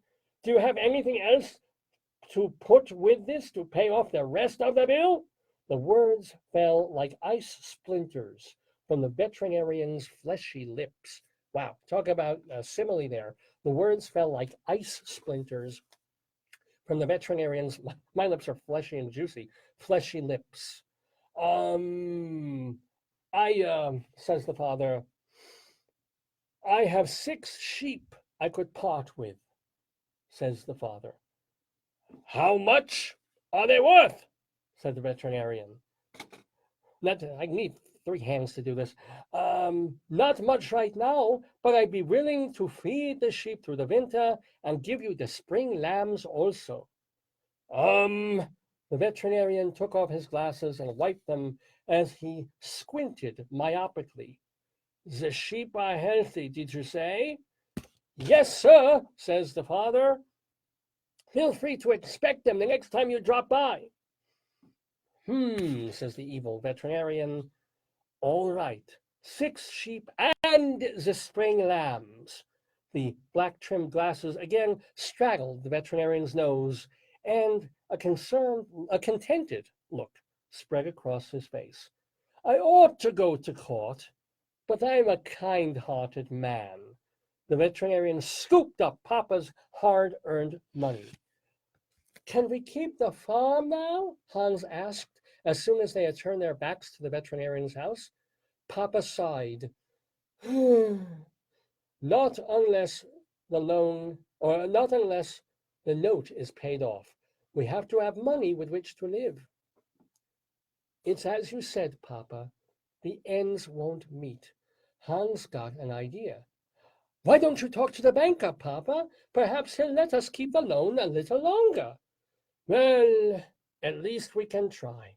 Talking doesn't cost anything.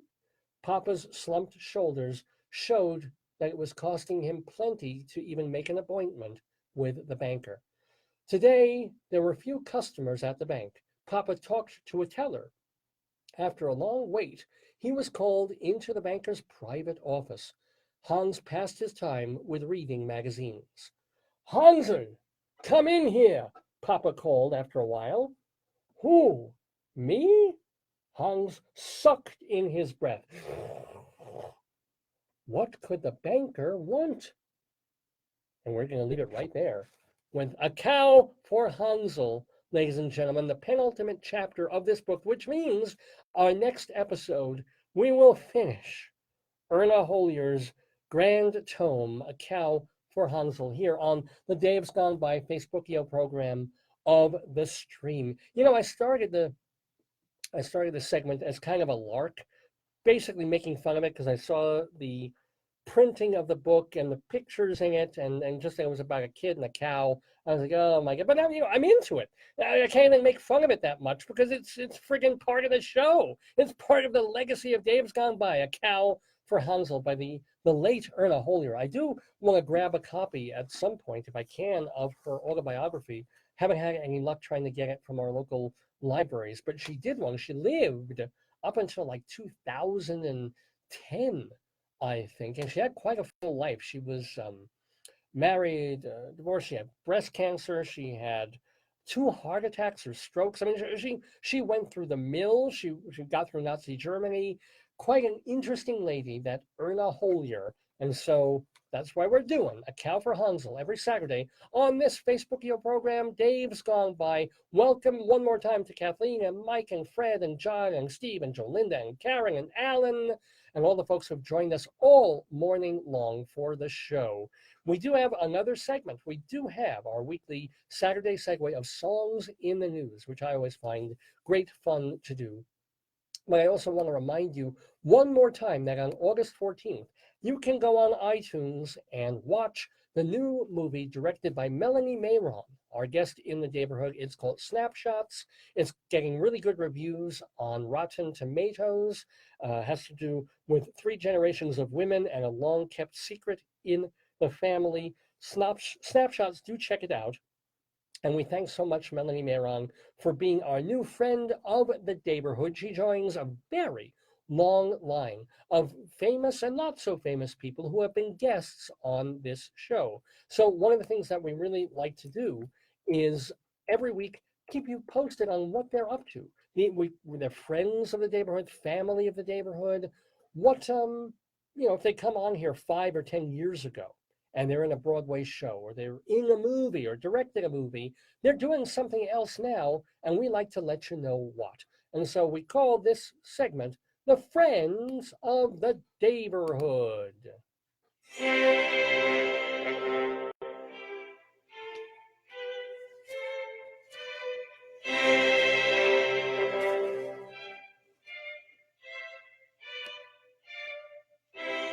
And boy, oh boy, we do have a lot of friends to get through, and I'm so proud of that.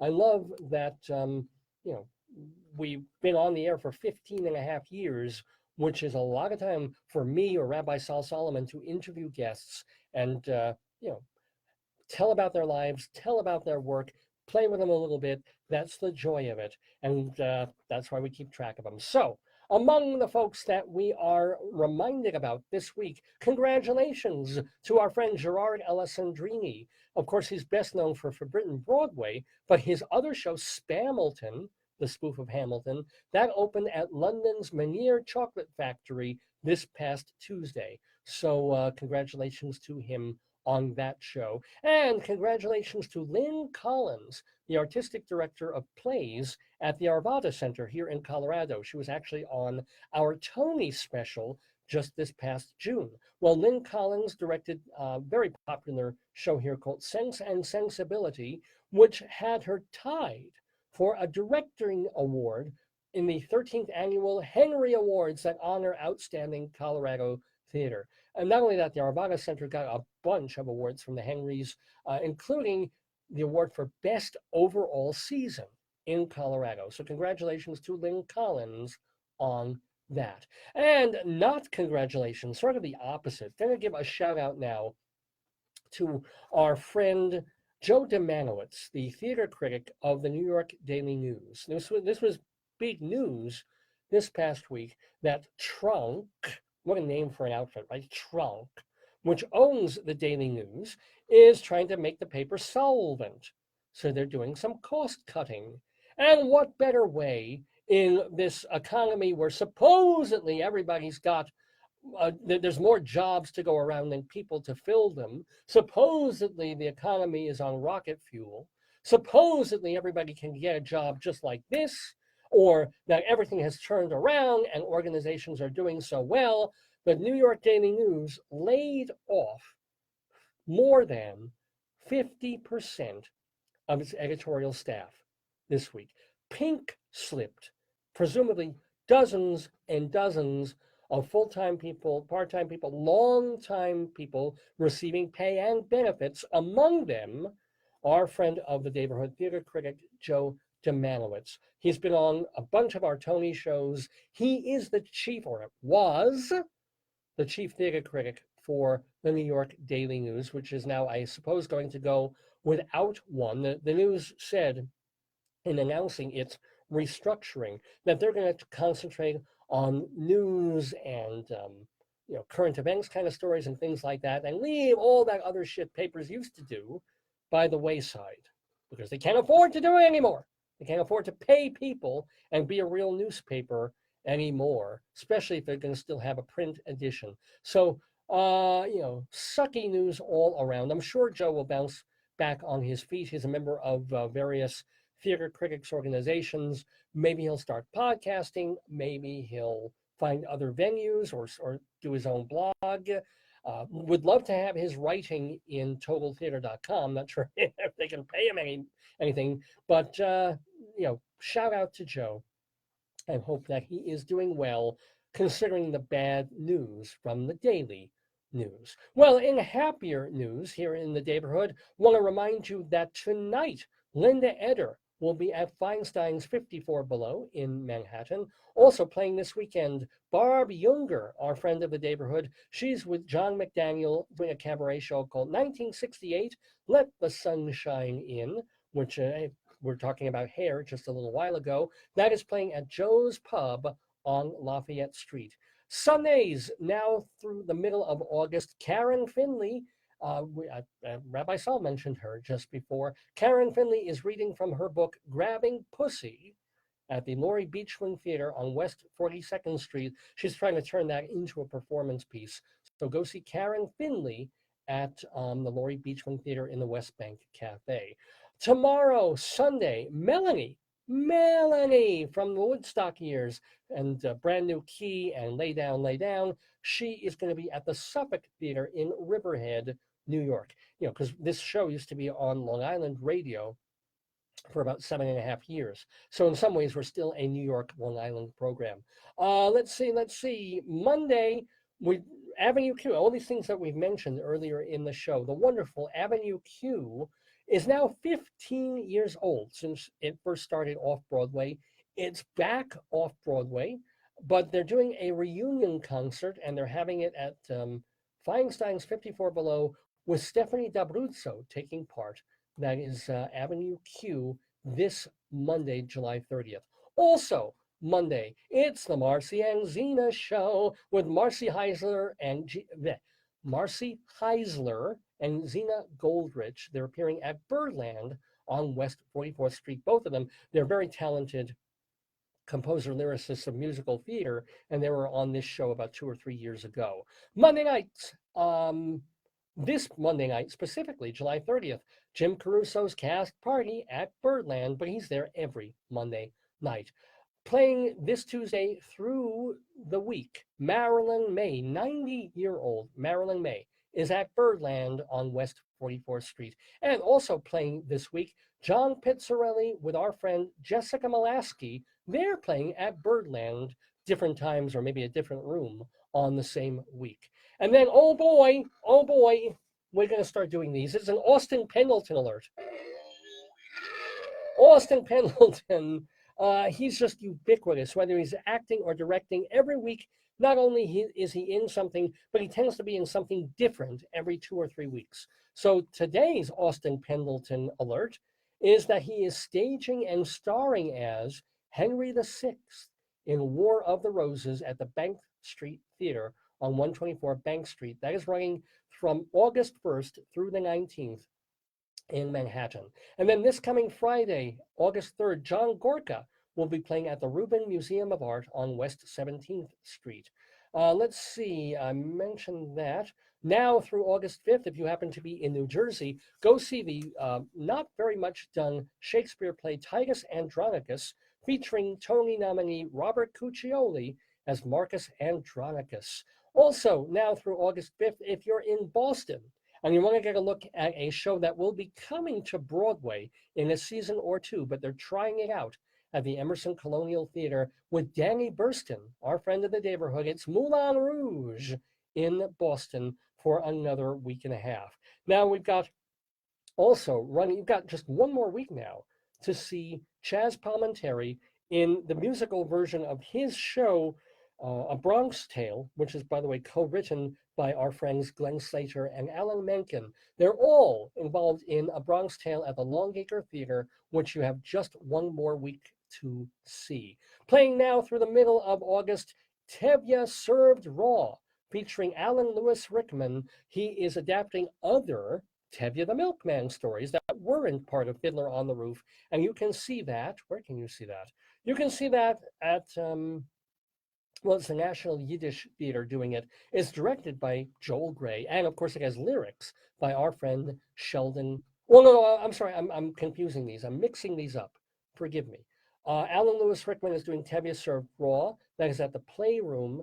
National Yiddish Theater is doing a Yiddish version of Fiddler on the Roof, directed by Joel Gray. Music director is Zalman Mlotek, our friend of the Daverhood. The lyrics are by our friend Sheldon Harnick.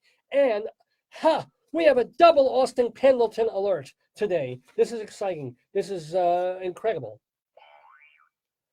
Austin Pendleton is directing a show. It's called The Saintliness of Marjorie Kemp. That is at the Duke on 42nd Street, and it's running towards the end of August. Whew. Hey, speaking of all things Jewish, we have another Jewish thing here. Oh, The Band's Visit, a wonderful musical. Loved it when I saw it on Broadway a few months ago. David Yazbek did the score for that. It's at the Barrymore Theater. Another musical that I really loved when I saw it on Broadway, Come From Away, by our friends Irene Sankoff and David Hine. That's at the Gerald Schoenfeld Theater. At the York Theater off-Broadway, Desperate Measures, featuring music by our friend David Friedman. School of Rock, which is, they announced a closing date. That's going to be closing in, let's see, I think it's going to run towards the end of the year. But School of Rock has lyrics by our friend Glenn Slater. On Broadway, Donna Summer, well, no, we haven't had Donna Summer in the neighborhood, but Summer the Musical features our friend LaChanze as one of the Donners. That is at the Lunt-Fontanne Theater. And then Daniel Breaker is Aaron Burr on Broadway in Hamilton, as if any of us could afford to go see that. And then, got to remind you, as we always do, Evan Seplow is the editor of a wonderful website called StageBuddy.com for all your New York nightlife needs. Dr. Demento, still doing new Dr. Demento shows and archiving all the old ones at drdemento.com. Charlie Gross and Leslie Hoban Blake co-host Two on the Aisle, a theater review show on alternate Thursday nights on Manhattan Neighborhood Network. That is also the place to catch Eva Heinemann's show, High Drama. Check out her show on her Facebook page. High Drama, remember, is H-I, exclamation point, drama. What else? What else? Listen, the New York Post hasn't fired everybody yet, so you might as well read Phil Mushnick writing about sports for them. Gil Moon, radio host. He's on KFKA Radio, where he does both Senior Circle and Golden Years Theater. And one more reminder that you can see my friend and also friend of the Daverhood, Brian Humphreys, this weekend here at UNC in the musical Catch Me If You Can. It's part of Little Theater of the Rockies, the summer season that they have at the University of Northern Colorado. It's a Broadway musical that played a few years ago. They're doing it at the Langworthy Theater in Fraser Hall. So it's a big theater, and it's tonight and tomorrow afternoon. So break many legs, Brian. I know they had a show on Thursday and Friday night. I'm sure it went great. I'm sure you're terrific. Catch me if you can. And we've been catching all these friends of the Daverhood.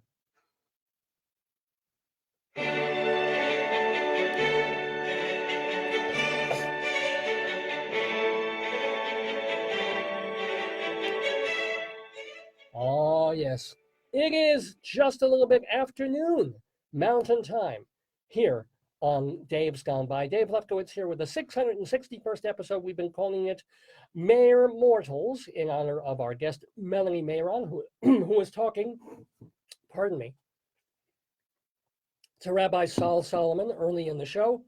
If you missed that, remember all the archives are at davesgoneby.com. So as soon as we do the show, we go on computer, we render it, we chop out some bits that maybe didn't come through, and then by tomorrow afternoon, hopefully, if everything came through okay, we'll have the audio posted. We might even have this video posted, and so you can share it with your friends or people who usually listen to us on Saturday mornings and couldn't do it today. They can come see us anytime in the archives for all our older shows. So we've done so much. We're 3 hours into the program. We're almost finished, but not without some music, not without one more segment of Dave's Gone By that I love to do.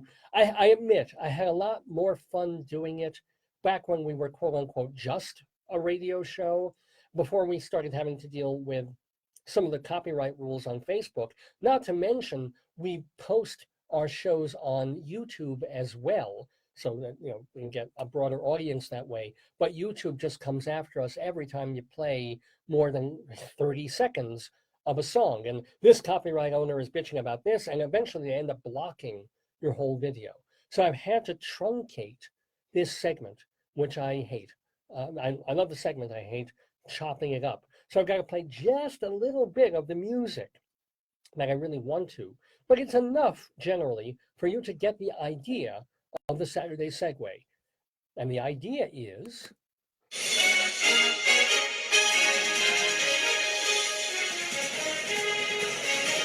extra, extra, hear all about it. We provide the rhymes, you provide the reasons. It's our Saturday Segue of songs in the news.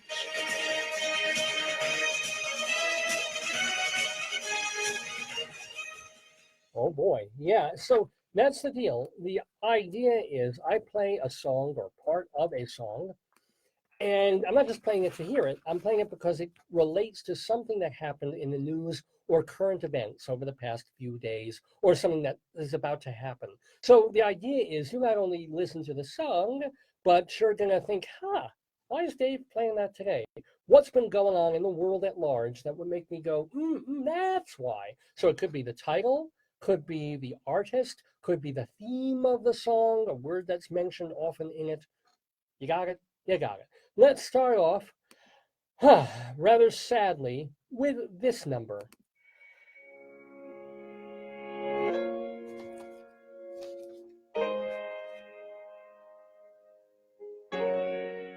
I'm going to pot it down until she starts singing. This way, Facebook won't monkey with it, hopefully. For all of these goodbyes, call me when it's over, 'cause I'm dying inside. Wake me when the shakes are gone and the cold sweats disappear. Call me when it's over and myself has reappeared. I don't know why. I do it every time it's so. Yeah, she does it every time. Kind of a downer note to start the segment with, but that was someone I'd never listened to before, but she's got quite a voice, and I certainly like that song. A song that she released only a couple of weeks ago. It's called Sober, from someone who was decidedly not this week. Demi Lovato released that song after basically tanking 6 years of her sobriety. But that was a month ago. She was struggling. She was having trouble. And then on July 24th, just a couple of days ago, she's at a party with friends who aren't looking out perhaps for her best interest. And what happens? She drinks too much. She takes too much of whatever. At first they said it was a heroin overdose. And then they backtracked on that and said, no, it wasn't heroin. It was other stuff and booze. Whatever it was, she was rushed to the hospital with a life-threatening overdose after that party. You know, in her teens, she's had a hell of a life, really. She struggled with drugs and alcohol post-teens because as a teen, she had eating disorders, she was bullied, she suffered depression, and she got treatment. And treatment works for a while, but not always, or not forever, or not if you don't keep up with it. So, yeah, so Demi Lovato, she's alive. She's obviously not well. She needs help again. It's funny. It's not the type of music I listen to. I'm not going to listen generally to a Britney Spears or a Miley Cyrus. And then I'm always surprised that, oh, you know, there's talent there. Either they're choosing good songs, writing good songs, or they have better voices than we think, because old fogies like me, you know, grew up in a time where either singers sang beautifully or they were real artisty, Neil Young, Bob Dylan types who didn't have beautiful voices, but they were writing from the soul and their music meant something to them. The Joni Mitchells, well, actually Joni had a great voice, and now all these young Twinkies, they're just selling sex, they're just cute, they're just auto-tuned, and then you actually watch Miley Cyrus sing and work a crowd with a good song, or you hear a good Taylor Swift song, and you have to revise your thoughts a little bit and go, oh, you know, that's pretty good. And so I listened to that song Sober, and I'm like, whoa, this is not just some, maybe life would be better for her if she were just some bubble-headed Twinkie. But anyway, we wish the best to Demi Lovato. I do have to say that all the stuff she's going through, I think it's God's punishment for her being on Barney and Friends when she was a kid. Somebody's got to pay for Barney. Anyway, now you know how this segment works. You know what we're doing. You know why we're playing what we play. So here's the next tune, and it's actually sung by a friend of the Daverhood.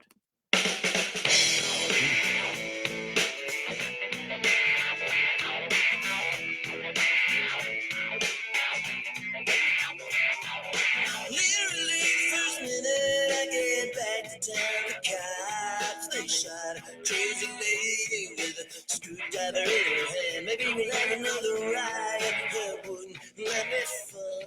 Well, this time I get a VCR and a big screen and a gun. Baby, did you get the tape I sent? Hey, baby, did you get the tape I sent? Hey, baby, did you get the tape I sent? That's the lyric there from Dan Byrne from his album New American Language, and a song called Tape. The tape I sent. The tape in this particular case that one person knew the tape recorder was rolling. The other person probably did not. I don't know if that's legal. We're going to find out. It was a lawyer who did it. You know, of course, that we play tape because former Donald Trump lawyer Michael Cohen proved that he really did go to the audio tape of his boss talking about paying off somebody, paying off a beautiful woman with whom he was. So, I mean, the tape is certainly, it's not as if they're saying, oh, let's give $150,000 to that Playboy playmate, Karen McDougal, so she'll shut up while I'm campaigning and won't blah, blah. I mean, they don't speak in those terms. It'd be a lot easier if they did. But no, but there still is this idea of paying off.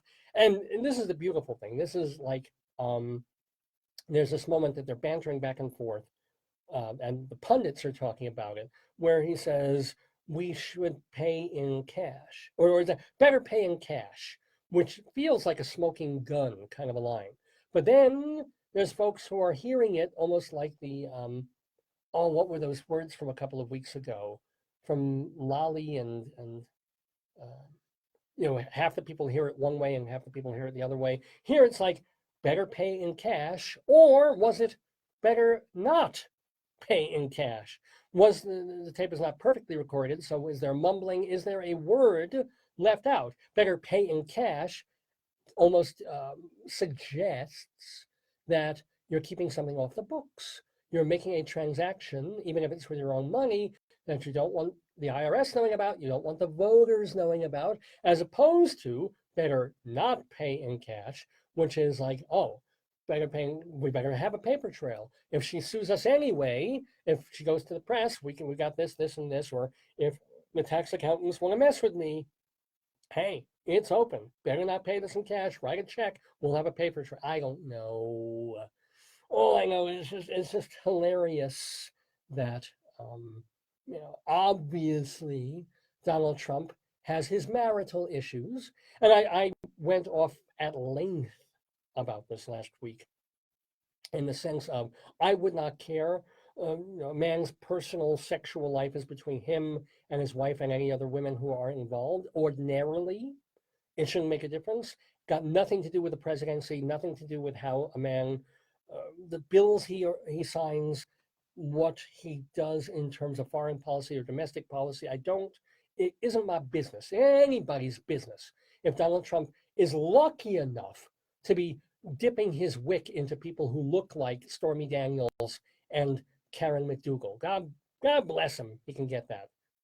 Riches does that to you. And Donald Trump, up until a few years ago, was a really good-looking guy. So fine. But, and I said this last week, what the Republicans did to Bill Clinton about what he did with Monica Lewinsky and impeaching him for lying about something that personal, I love that it's coming home to roost. I think now it's wonderful if Donald Trump gets raked over the coals by the Stormy Danielses, the Karen McDougals, and the how many others of them. Only because of the way that the Republicans messed with Bill Clinton's presidency. It's like tit for tat, two tits for tats all the way around. Otherwise, we shouldn't care about it. But now, shoes on the other foot. So I'd love to see what else comes out there about that. Anyway, we did say tape, and assumedly, Michael Cohen, who I guess knows legally that he can tape a conversation one-sided, hold it until later and use it against his former client. I guess we've discovered that's legal. Even Giuliani saying it's sleazy, of course, but he's not saying there's anything wrong with it legally. There's probably much, much more to come. Could get interesting, folks. Anyway, let's move on to our next song in the Saturday Segue. And just as Dan Byrne is a friend of the Daverhood, so is this woman, veteran singer-songwriter, singing a song made famous by and written by a whole other band about 20 or 25 years earlier. So here's our next song in our Saturday Segue of songs in the news. Oh, you'll recognize this tune.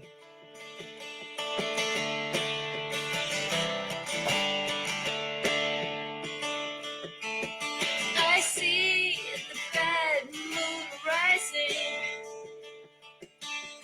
I see trouble on the way. I see earthquakes and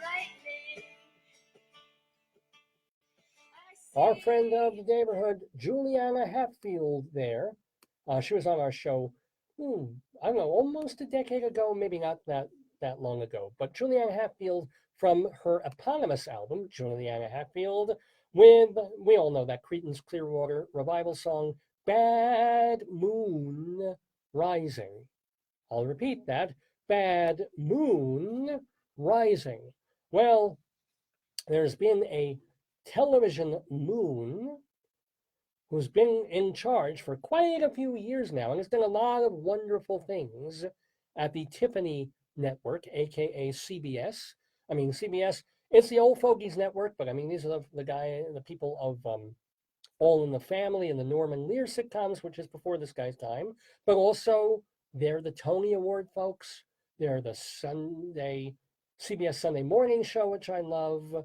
It's still overall my preferred network after all these years for the little amount of time I watch regular network television. But okay, CBS TV, the guy who's been running it, a fellow named Les Moonves, he's been a mucky muck there for, God, 25, 30 years at least.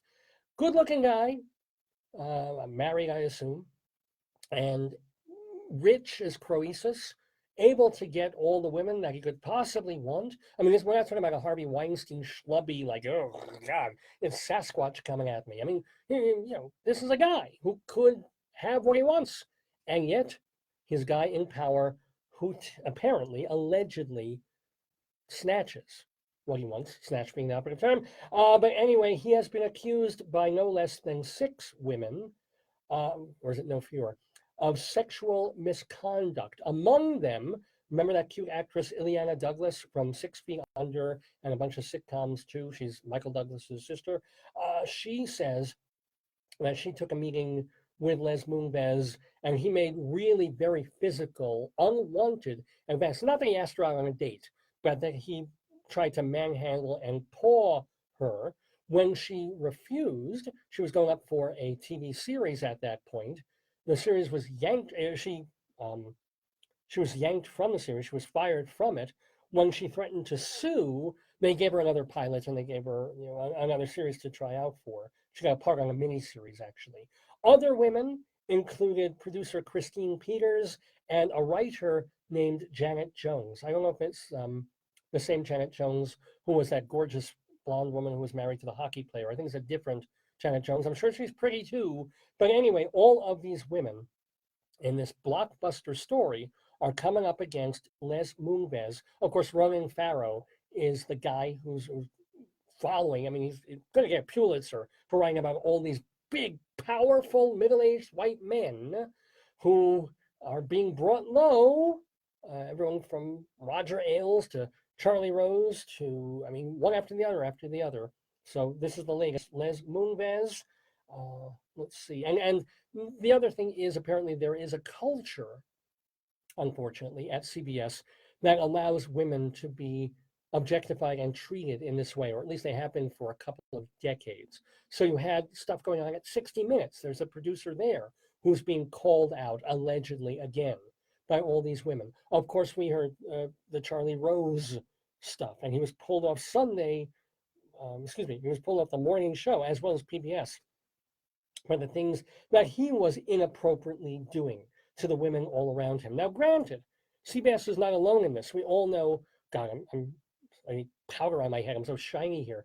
But we remember NBC has its troubles with Matt Lauer.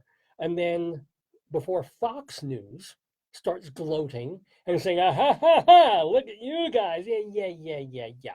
Let's not forget that Fox had Bill O'Reilly and Eric Bolling. And now this week, Kimberly Guilfoyle, the fish face. Well, no, she's more of, I don't know what the fuck is going on with the lower half of her face. She's beautiful sometimes, and then other times you look at her and you just want to put a rope on her and lead her out of the cave. But she's this horror of a lawyer woman, a shrew.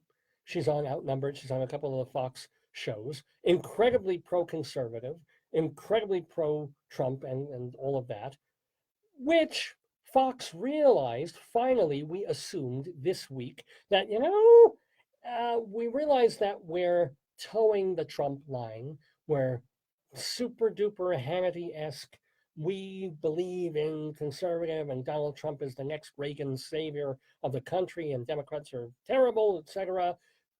All through that, all buying that. And so they get the hosts who all believe in that. You know, the Steve Doocy and the morning show people, the folks later, not so much the mid-afternoon folks who are much more even and more newsy, but you get the Laura Ingrams and you get the Hannitys, right? And you get the Kimberly Guilfoyles. But Kimberly Guilfoyle started dating the son of the President of the United States, Donald Trump Jr. there. You would think that would make her a little bit biased, too biased, even for a news/opinion network like Fox so-called News is. You would figure they would look at that and go, you know, if she is actually banging the president's son, she might not be the most objective news broadcaster to talk about how Donald Trump handles foreign policy and the economy. Just a thought. So this week, Fox finally shook candor and said, you know what, good, it's just not appropriate. Okay, you're too close in with the administration. It's fine if you, maybe for recurring segments to bring you in on certain things, but really, you're way too close for comfort for us to even consider you on some level an objective news person. So thank you, go. That's what everybody thought a few days ago when she suddenly disappeared from the network. Who knew that Kimberly Guilfoyle is one of these weird office pervs, just like a couple of the guys that were let go at Fox, just like Eric Bolling and just like that other cranky guy, and well, they're all old cranky guys other than her. So yeah, she was sending naked male photos, like dick pics, sharing those inappropriately with other people in the office. I don't know if it was both men and women, which I guess would make it a little better. It was more egalitarian there, and was apparently very emotionally abusive to the staff. Like she would take her special stylists and hairdressers to events that she was going to and then berate them and treat them like shit. So there's no law against that. There's nothing, it's the way people behave when you're at that level. You know, I wouldn't necessarily want to be in the dressing and style room of places like The View and The Chew, but between that and sexually inappropriate behavior at work, Kimberly Guilfoyle's gone. Okay, fine by me. I will not miss her for one iota of a second. I'll probably, God knows, I'll probably get Janine Pirro to take her place. Yow! But anyway, what an interesting week in sex in the post-#MeToo movement era, ladies and gentlemen. Kimberly Guilfoyle, gone from Fox News, and of course, Les Moonves, now in trouble at CBS. I honestly, I don't know what his official line is. I haven't checked whether he's refuting everything, if he's just being quiet on advice of counsel, or if he's going to admit it and pull, you know, a Garrison Keillor, or just step away. Remains to be seen. But anyway, we're doing our Saturday segue of songs in the news. And by the way, welcome to Jolinda and Karen and Alan Warhol. Hello, Warhol. And Ralph and Robert from my high school. Hello, Robert.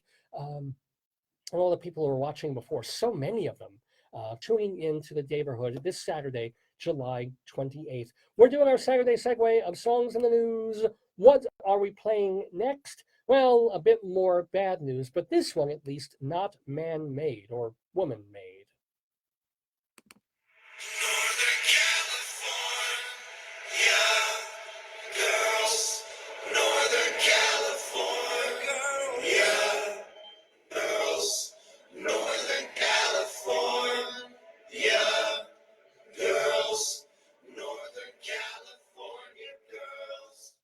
Well, yeah, I think you get the idea there. A song that is its title, Northern California Girls, from what album was that? That was La Costa Perdida, a 2013 record from Camper Van Beethoven. Those are the guys who did Take the Skinheads Bowling all those years ago. But anyway, why would we play that song, Northern California Girls? Not about the girls part, but oh boy, Northern California yesterday. There's a place called Redding, California, that is along the Sacramento River and about 120 miles south of the Oregon border. They had a fire. I mean, there are tons of fires in Oregon and California. But the fire yesterday, man, it was this freak wildfire that literally behaved like a tornado. It just swept in. People had no idea it was coming, came within minutes, and then it just, bam, killed 2 firefighters, injured a few other people. There are about 125 homes burned, and they had to evacuate because of this so-called CARR fire, C-A-R-R. They evacuated 37,000 homes so far. That was as of yesterday. I haven't checked on the progress of the fire. As of last night, it was only 5% contained. But yes, there's fires all over California. There always are this time of year.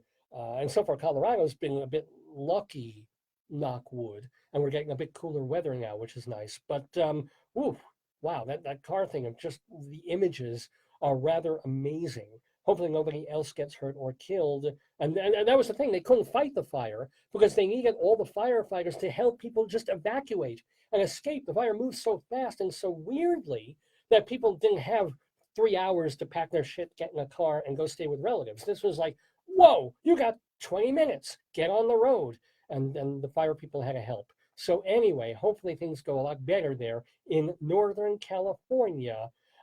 Bit away from the Daverhood here in Colorado. And by the way, Robert says, hey there, Robert, hope you're doing well, and welcome to Steve, who just signed on. Steve, and all the folks who have tuned in over the past hour or 10 minutes or 2 hours or so, remember that the entire program, the stuff you missed, including the interview with Melanie Mayron and Rabbi Saul, and our fun with Greeley Crimes and Old Times, and A Cow for Hansel, and the Broadway stuff, and the Limerick. If you missed it, don't worry. Go to davesgoneby.com tomorrow, and you can hear the whole thing. Or if you like parts of it, you can hear the whole show over again. We'll have the audio up and hopefully the video as well. davesgoneby.com. I'm not quite ready to finish going by for this Saturday yet, however, because we have one more song for our Saturday segue, and we do it with a sigh.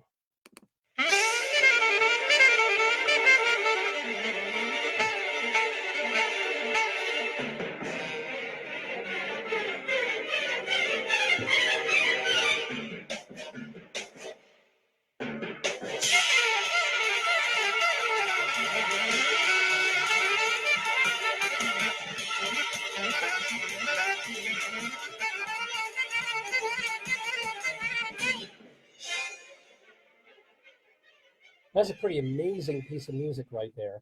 That is the start of the third movement of something called an American Concerto. And it's this wild mix. I've only heard parts of it because I just listened to a bit of it yesterday.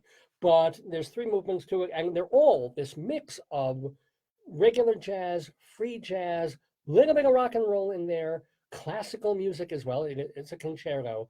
And so this wild stew, very musical stuff, done by a guy named Patrick Williams. Patrick Williams was Pulitzer nominated for an American Concerto back in 1980. And Patrick Williams, alas, died this week of cancer at the age of 79. Now, you might not know his jazz work. I'm not, as people who were listening in when I was talking about Dick Hyman a couple of weeks ago, when Rabbi Saul Solomon was interviewing that pretty legendary pianist. I mean, I'm just not a jazz guy, but I can appreciate when jazz is really interesting and great. But point is, you have heard tons of Patrick Williams music. You just don't know it because you heard all that interstitial music on the Mary Tyler Moore Show that he wrote and arranged and conducted, on the Lou Grant Show, on the Bob Newhart, the first Bob Newhart show, on the Streets of San Francisco, and tons of sitcoms and TV movies and television shows. That was where his bread was buttered. He always wrote all this music that you would hear in between and under things. On Monk, now we know Randy Newman did the theme song for Monk, but there's other music in there, very often Patrick Williams, right? So He got a history degree from Duke University, but followed that up by studying music at Columbia University. He has tons of Grammy nominations and a few Grammy wins. He also has some Emmy Awards and a raft full of Emmy nominations. He got an Oscar nomination for his score for Breaking Away. And as I said, he was Pulitzer nominated for An American Concerto. So a big farewell to Patrick. I want to play a little bit more of that because it's really, really, really cool. This is the beginning of it. This is the first movement, part of it, from Patrick Williams's An American Concerto.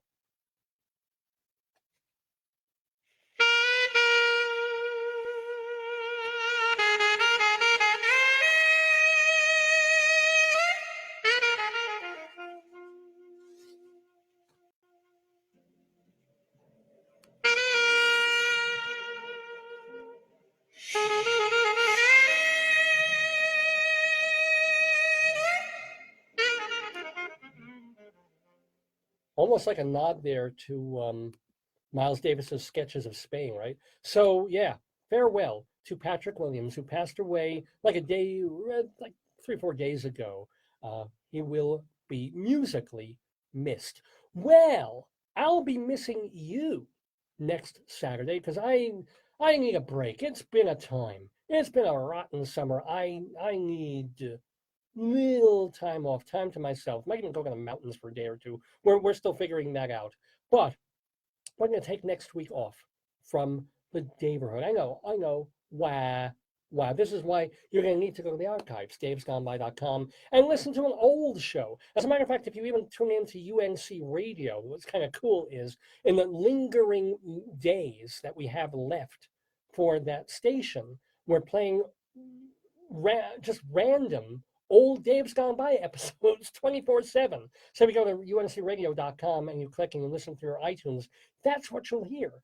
But if you don't want it random, if you just want to hear old episodes of your choice, go to davesgoneby.com. That's also where we archive the interviews that we've done. And there are hundreds of them, the people that we mentioned in our Friends of the Daverhood segment. And they're all in a separate archive, stripped of all the music and all the rest of the show. You can just hear the interviews. That's all there. I want to hear from you. If you want to write to me, davesgoneby.com is the way to do that. Or you're more than welcome to post here, even during the week, even when the show isn't running. Please contact me on Facebook. Radio Dave Lefkowitz is the Facebook page. And I got to give a shout out, speaking of web pages, to Rabbi Saul Solomon's page, shalomdammit.com. Shalom, DAMMIT, shalomdammit.com. That is the place to read his many, many rabbinical reflections. They're quite funny. You can also hear them there too. There's links where you'll hear him do them. Also, his TV show that he did for Long Island Cable TV a few years back, those are really funny. Plus, even an early long version of his one-man show, Shalom Dammit, An Evening with Rabbi Saul Solomon. All that video footage, the audio stuff, the words, all of it at shalomdammit.com. Please do check that out. And we thank the Rabbi for being with us in the Daverhood this week. We also thank Melanie Mayron one more time for tolerating the Rabbi and his questions. Melanie Mayron, she is the director of the new movie Snapshots that will be available everywhere on iTunes on August 14th and thereafter. Definitely check that out, and we thank her again. Thank you also to Annie Jeeves for setting that interview up with Melanie in the Daverhood. Thank you so much to my darling and adorable wife, Joyce, for joining me for the first part of the show and joining me in this life that I live.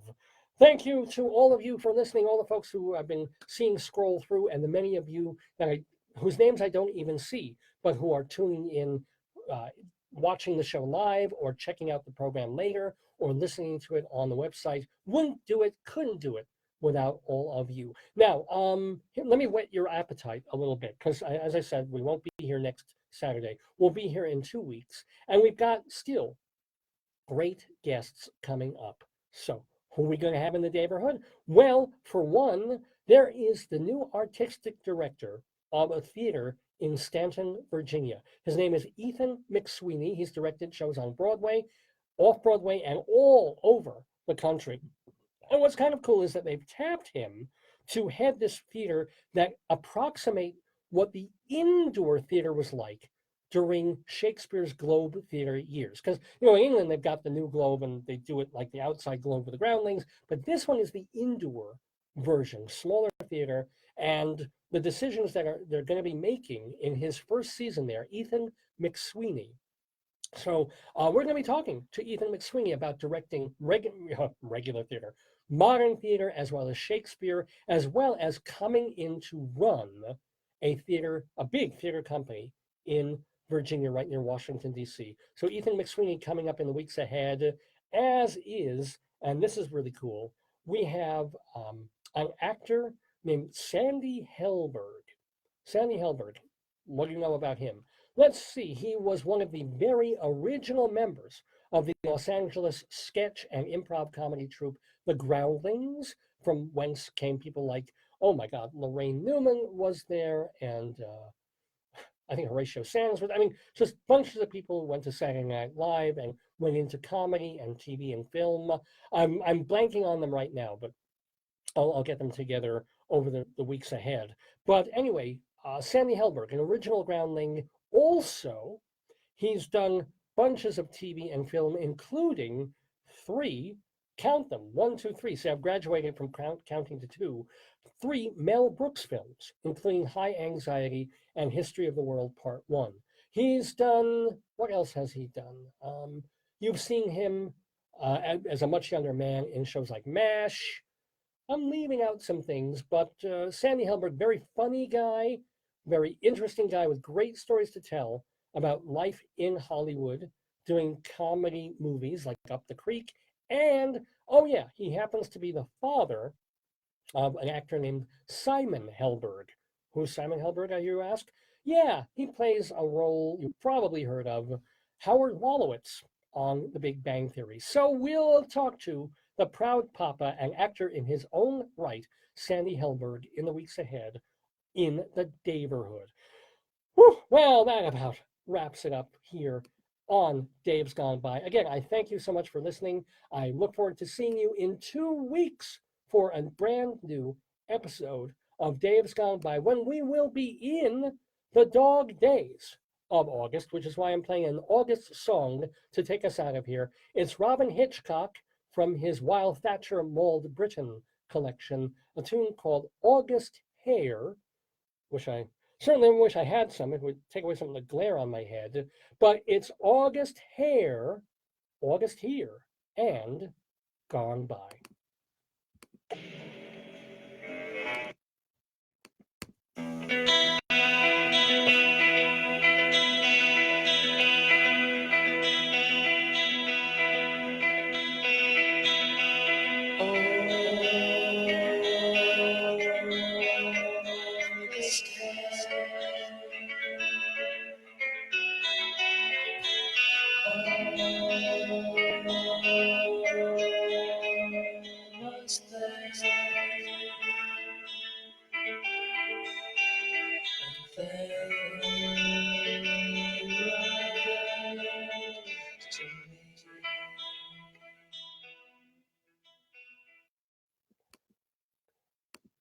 And there you have it.